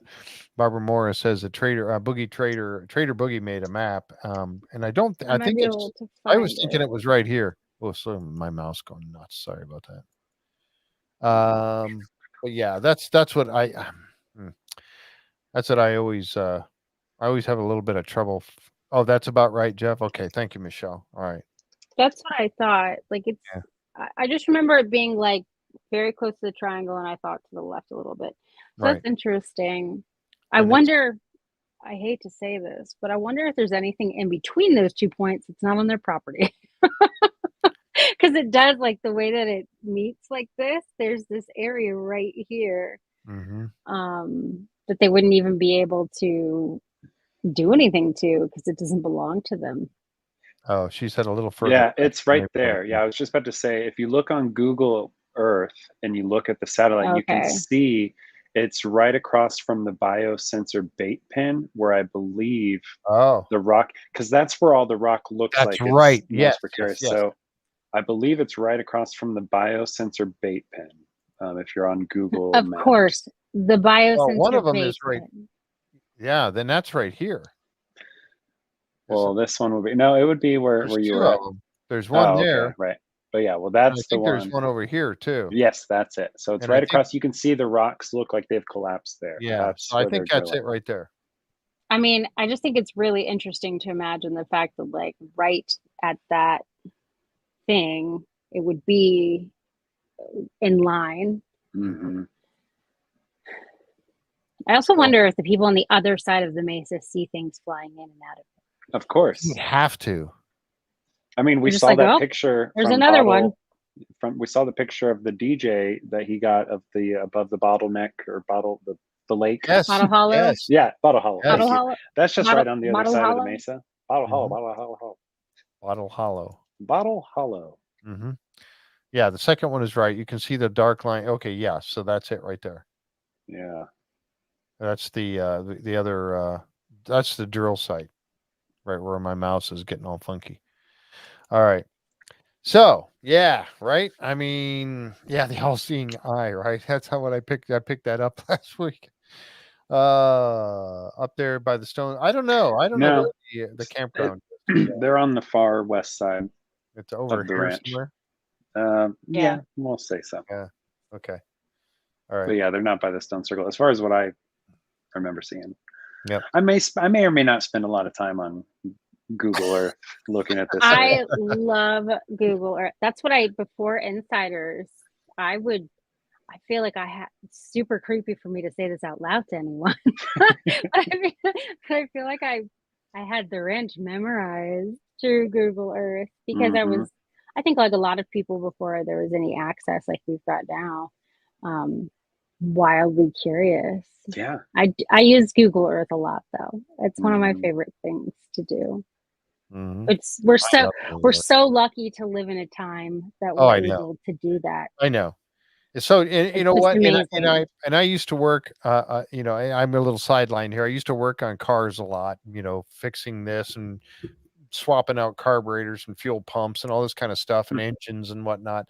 But back then, every car that I bought, I went out and got either the Chilton's or the Haynes manual for it right away. Yeah, Haynes manual. I had because I had to have the manual for it so you could learn how to fix things the easy way instead of trial and error, right? Yes. So, but now it's like, I get a different vehicle. Like I've got my 2500 HD truck out there. It's like I want to do a brake job on it, so I just go to Google how to change the front brakes on a blah blah blah. It's incredible the amount of access that we have in our hands at all time.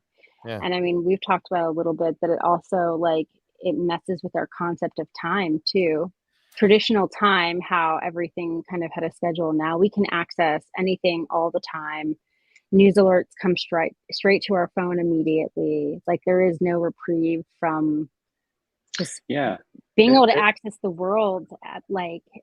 I think it affects whenever. our ability to process certain things too, right? Like, because we almost don't have time sometimes to process events that happen because you're like still thinking, going through one thing, and then oh wait, this happened, and you have all these things. I'm a big like I think about it a lot. The fact that our technology has advanced so exponentially, especially in comparison to our brains biologically developing to keep like we're getting ahead of ourselves. Right. It's like I think we've talked about this. It's like 3 generations generally in a controlled sort of for there to be an evolutionary process, like for there to be a change evolutionarily. So the fact that like our technology has catapulted, I just think about it from the sense that like 100 years ago, my my great grandparents were alive and they didn't have any of this. And now you're just thinking about that. Like it's not that many generations, but the technology is just like. Now here's the question for you.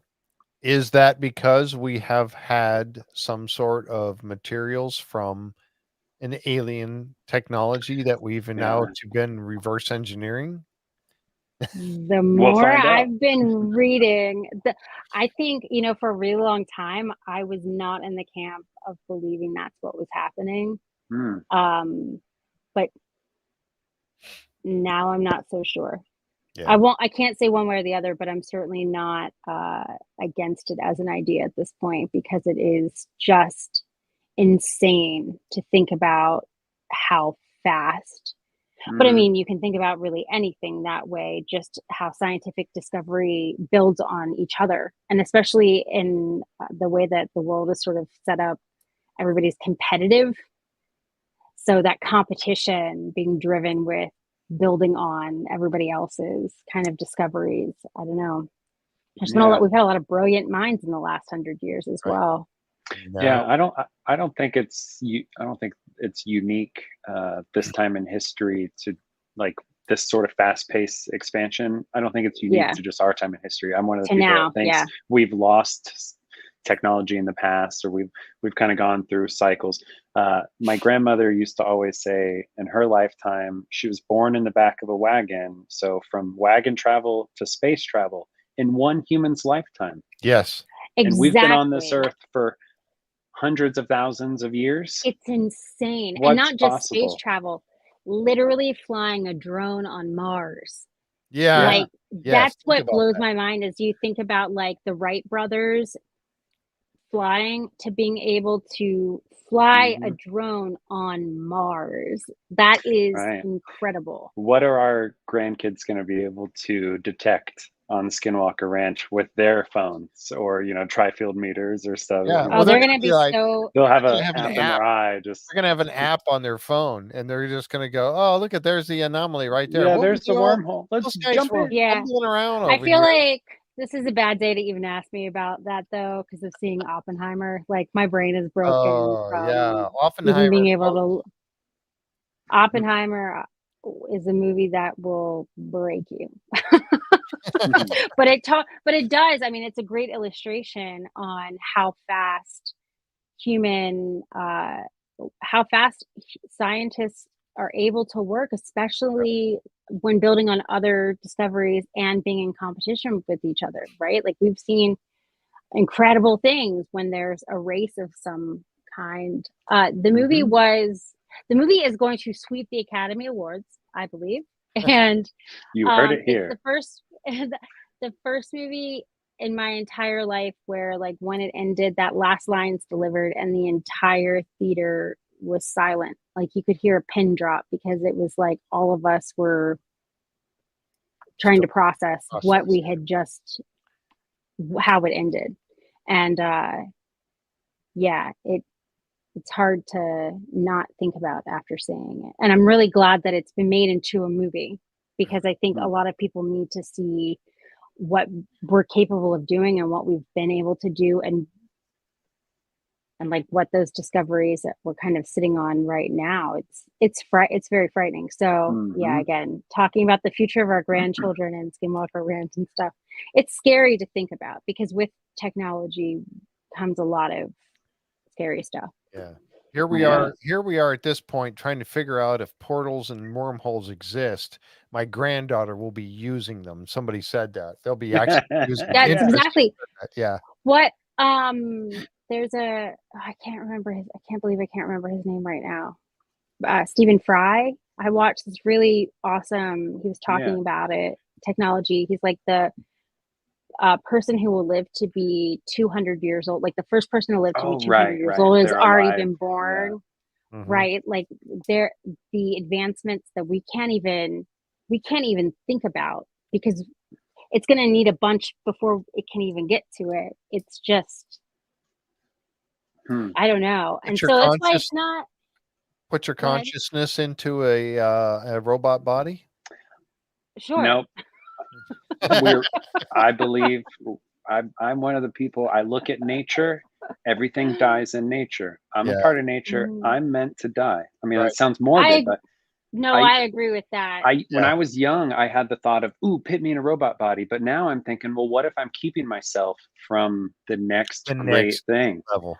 Yeah. I believe that we are meant to go on to something else. Maybe we come back here. I don't know, but I'm going to find out one day. I like to think of our bodies being inside of our consciousness, because we know that we've got like this energy that radiates out from us, but we can only see our physical self. So I really like the idea that like our consciousness holds our bodies for a bit. Like that. And then when our body dies, our consciousness is still existing. That's right. And it's moving on. I think that's I plan to go to heaven, but I don't know about the rest of you. But yes, I know. I know what you mean, though. I agree 100%. When my body is just the vessel for my consciousness at this time. Yeah, I mean, no matter what your belief system is, I think that plays into a ton of different religions as well. I mean, I think human beings kind of inherently have always felt like we weren't just our bodies. Yeah. That's why we developed, one of the things I'm fascinated with is how like simultaneously humans started burying the dead, even though they weren't communicating with each other. These are across the globe. The fact that the ritual of burying and like having and sort of like having this process, it's really, really interesting. So anyways, we went way off. No, it reminds me of them. I love it. They've found Neanderthal burial sites, and that's another thing where they go, oh wow, like we didn't think Neanderthals were capable of language because of their vocal cords. Well, maybe they communicated in different ways if they were advanced enough to ponder things like death. And like you were saying, with even just that the knowledge that we are going to die, like that is a form of time travel, right? That our consciousness is and moving through time. We can move through locations just by thinking of a different place. Like that is a form of what is it, non-temporal? Non-temporal. Yes, no, I agree. Yep. I mean, it's kind of endless in the ways that we can think about it. I don't. Yeah. No. I think that's why I'm not. I don't think I can't convince I'm all about having discernment when you're talking about looking at things objectively and not trying to make everything fantastical or woo or whatever.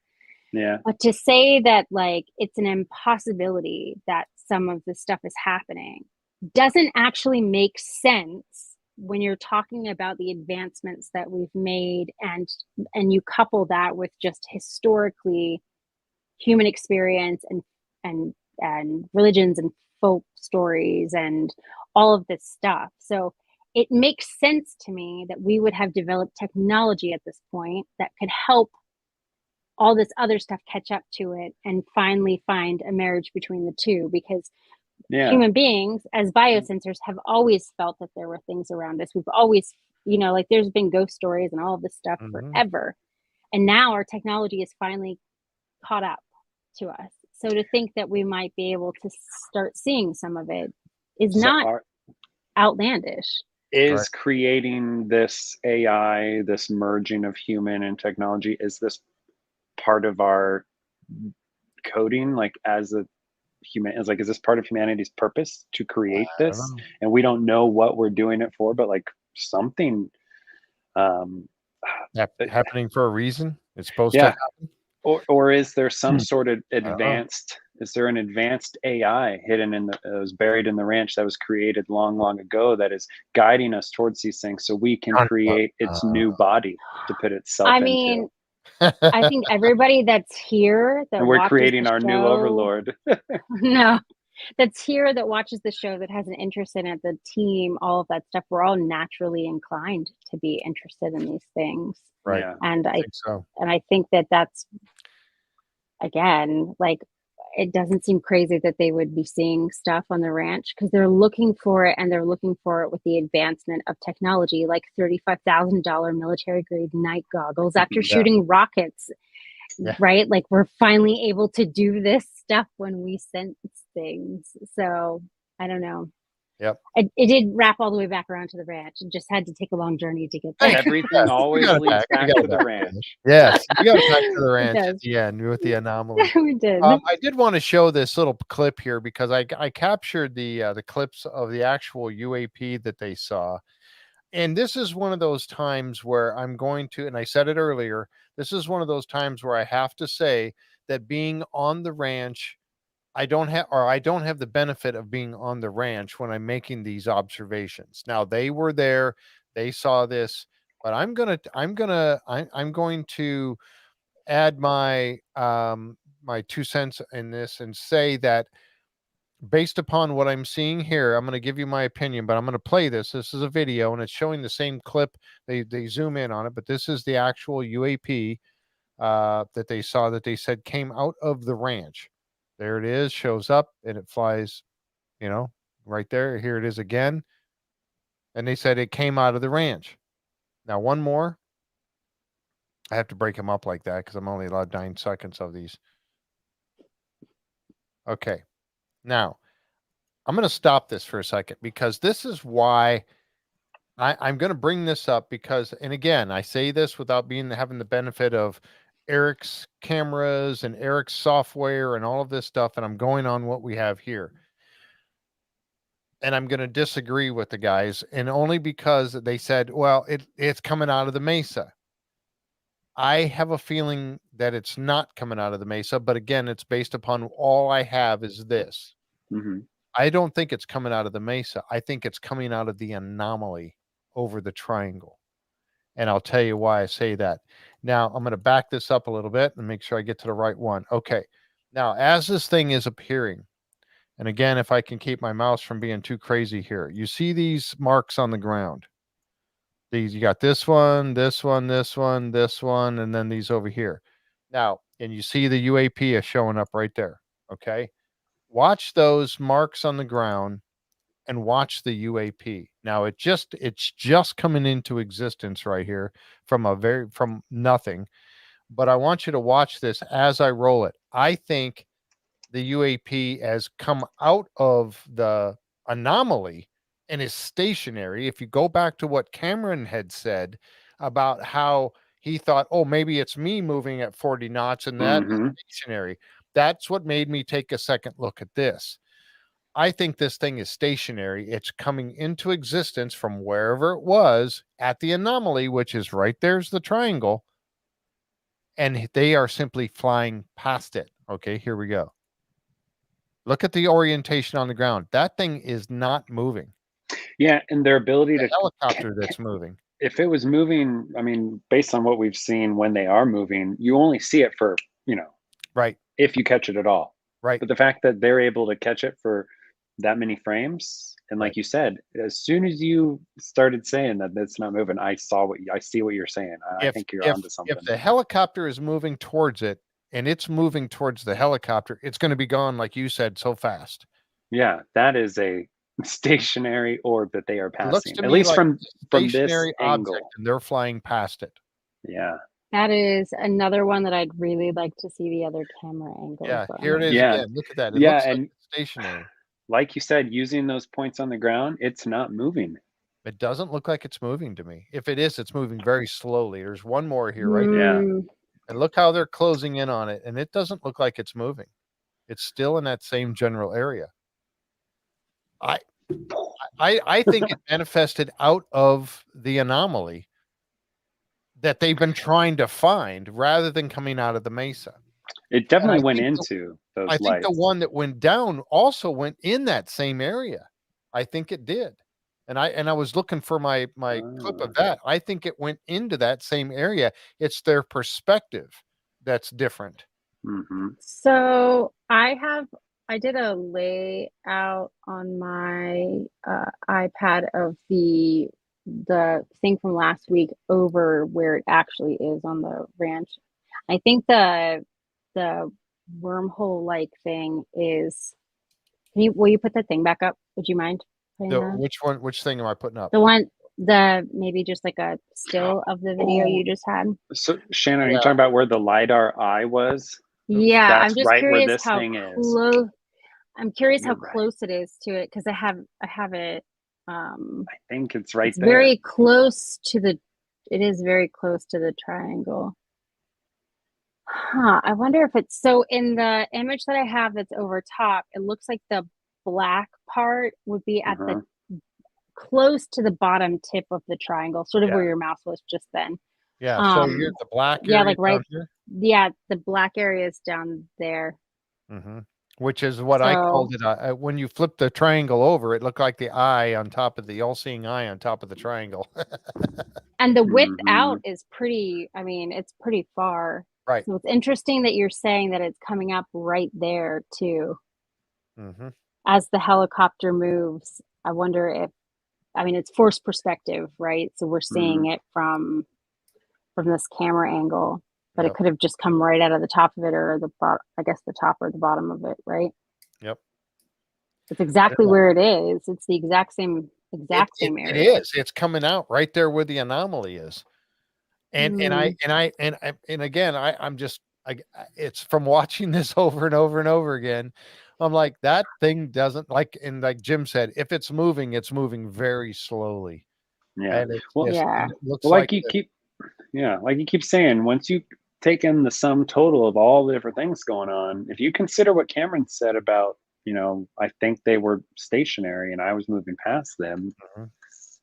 Because he's going by the triangle right now. I mean, you can see the triangle right there, and you can see it all passing underground, but that thing doesn't look like it's moving.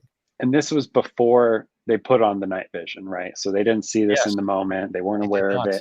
If he had the night vision, this would have been another one of those orbs that was stationary that he moved past, I think. Exactly. That's my point. I think this thing is stationary, or pretty much stationary, and they're flying past it. And I think it manifested right out of the anomaly. But again, that I say all that with not having the equipment that Eric and them have, and I'd love to talk to them again now. I Ranch Revelations. I want to get them and talk to them again and see what they now think a year later. This happened a year ago, folks, for them last summer.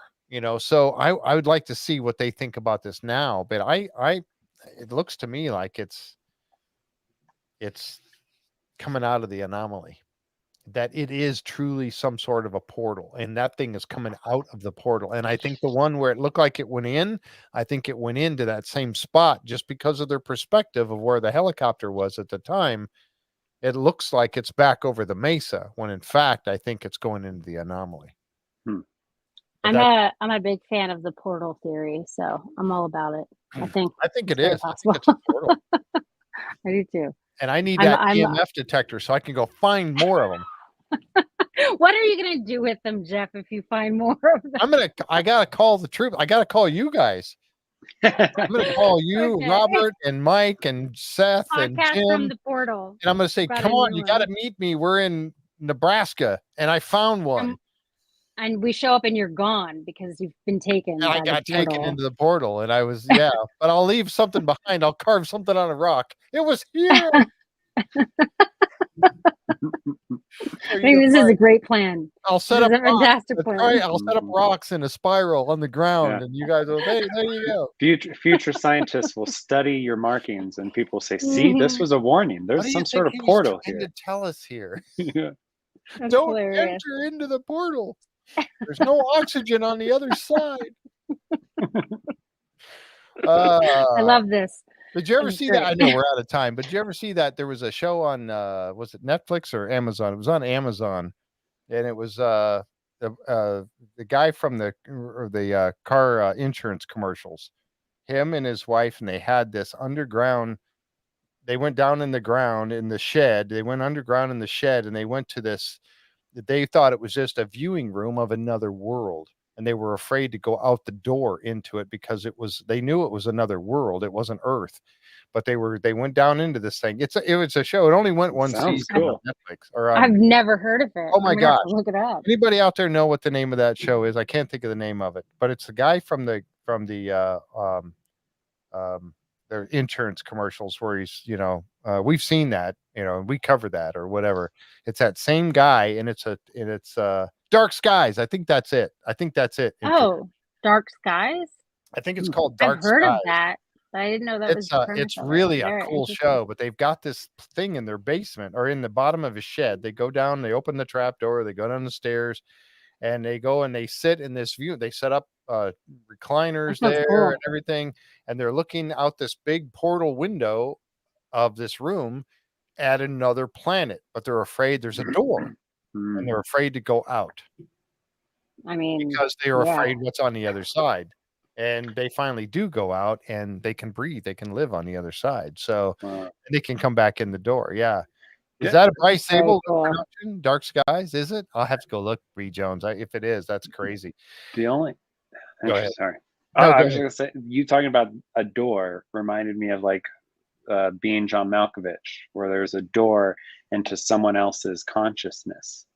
I don't know if y'all have seen that movie. Oh, wow. Well, isn't it? It's the door. There's also Aldo Huxley, The Doors of Perception, which is like the band The Doors are named after that, which has to do with the doorways of the mind being able to enter into different spaces. Yeah, and the Being John Malkovich, there's a door and it takes you in and you get to be in the consciousness of John Malkovich. And you can see what he sees, but you can't control. But there's like this group of people that every year the door will take you to like a new host, right? And so these people that want to live forever will all go into this door, and they found a way to like keep this cycle of going into a doorway of someone's conscious. Being John Malkovich? Yeah, it's an amazing movie. I didn't realize that. I've heard of I've always I remember watching it in high school and it blowing my mind. And I'm gonna spoil it, but there's a scene where John Malkovich finds it and he goes into his own mind and stuff gets crazy. Sorry. That's awesome. I'm definitely gonna have to watch it. The Doorways of Consciousness. I had no idea. Yeah, I had no idea. Yeah, it's cool. Well, no. It's kind of I'm still sorry, guys. No, I'm still trying to find that. I think it was called but I do want to check out Dark Skies. Night Sky. It was called Night Sky. That's it. It's called Night Sky, not Dark Sky. It's called Night Sky. Night Sky. Yeah. That's another thing. We live in a golden era of entertainment. There's so many cool shows that are fictional but still pertain to this. It's a great show. I love that thing. Sorry, I know we're done with tonight's episode, so that's why I'm talking about it. There's another movie that's about to come out that's got Jane Curtin and oh my gosh, she's a legendary actor, and it has to do with like a UFO, like a spacecraft landing in their backyard. And nice. They're like taking care of this like sweet little creature. I can't remember the name of the movie, but it looks really adorable. Yeah, it does. I'm a fan of all of these weird. Yeah, me too. I love these kind of things. These weird shows and movies that are coming out. It's a great. I wish they would have. I think it got canceled. I don't think they came out with the Night Sky another episode or another season. But I was really into it. And I wanted to see more. And I think J.K. Simmons is an awesome actor. Man, Yeah. really. Yeah, Night Sky. That's what it was called. But very cool that they have these portals around, and somehow or another, when they go down in the basement, they go down into this portal. And it takes them to a place where they're on another planet. They get to thought it was Skinwalker Ranch. Yeah, it could be. I don't know. It could be, Robert. It's changed. We've graduated. Maybe the portal will lead back to the ranch. Yep, it's going to lead back to the ranch. So I They'll don't know. be making movies about the ranch later on, and yeah, they'll be going. Oh, I can't believe they didn't know this stuff was happening here. How could they not see it? And we're still trying to figure it out. But I think these guys, and I think Travis and Eric and everybody, Caleb and Thomas and Bryant, everybody, they're on the edge of being able to figure out how to detect these things. And when they do, that is going to open up all kinds of stuff. We're going to and think about Brandon owning the property that has a portal on it. What would you do with that? Who's going to be the first one to figure out? Once they figure it out how to detect it and see it, then they got to figure out how to turn it on and be able to have a human go, because they've all walked through that. The Chinooks flew right through it and nothing happened to them. So how do you become so that you can go into it? Yeah, and I still want to know what is the trickster element of the ranch have to do with the portal? Is that connected? I mean, or is it just things coming through the portal messing with us and interacting with us? I've almost always, and nothing I don't think has substantially changed my opinion on this, but I've almost always viewed it as being like a guard dog to keep people away. Yeah, that's a good point. Like away, sort of like Cerberus, where it was to keep things in and to keep things out. I also think it's interesting that it mimics a lot of, I don't know if it's mimicking, but it's, it's using the medium of specific cultures' stories as well, which is not atypical when you look at some of the folk stuff. Just the idea of a skinwalker in general, that sort of fits as well. So I think it's an interesting concept to think that it might manifest itself as individual people's fears or act as a way to keep away. Yeah. I mean, we have our own reasons for guarding certain things. Thank you, Judy. Our own reasons for guarding certain things. So if there is some sort of intelligence that's behind it, is it possible that it's also being guarded? Yeah. From the other direction too. And what's the best way to do it?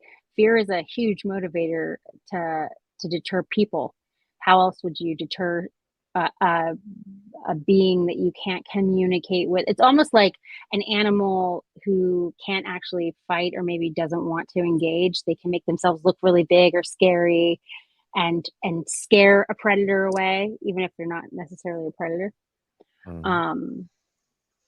So I think fear works really well with human beings.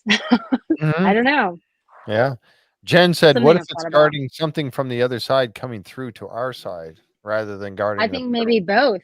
Godzilla. It could be both. Godzilla. I mean, didn't he come through didn't Godzilla come from a portal in the bottom of the ocean? Right? Or no, that was Pacific Rim. Yeah. Another great movie.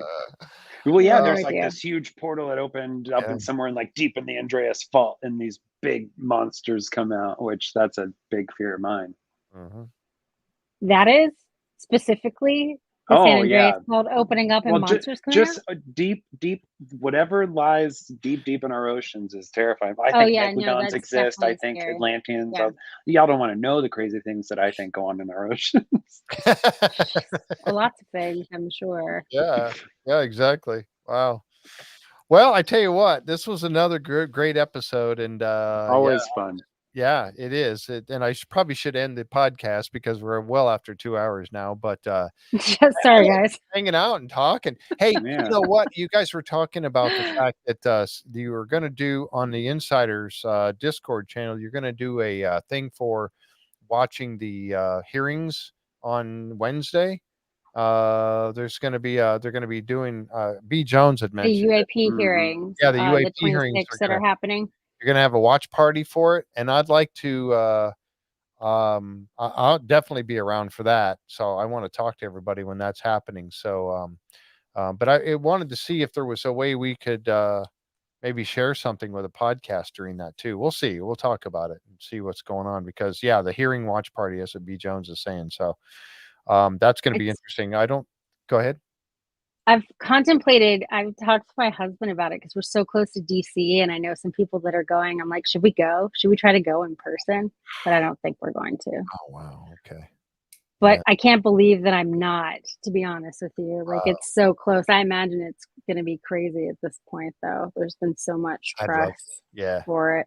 Yep. Jeff's like, yeah, go. Well, I don't think we're going to get, like I think Jim said it, yet last night, talking a little bit about the fact that, we're not going to get everything that we wanted out of this. If we go into thinking that, we're going to get everything's going to be disclosed now. No, don't go into it thinking that because you're going to be disappointed.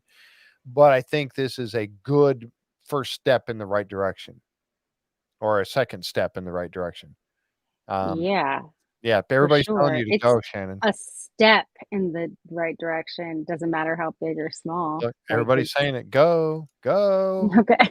Go. I'll see. Go, I'll see. Well, I'll definitely be hanging out in the Skinwalker Ranch Insiders Discord channel on Wednesday for sure because I want to watch that. So, all right, I'm gonna wrap it up. Thank you, folks. Thank you, Shannon, and thank you, Seth, for being here today. You guys are gonna be back next week, and I guess we got Michelle coming.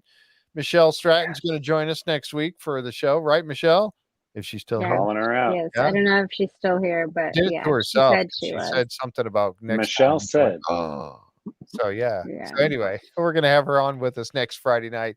So thank you, folks, for being here with us tonight. We enjoyed your company, and we will carry on with episode number 13 next week. All right. Be here. See you later. Good night, everyone.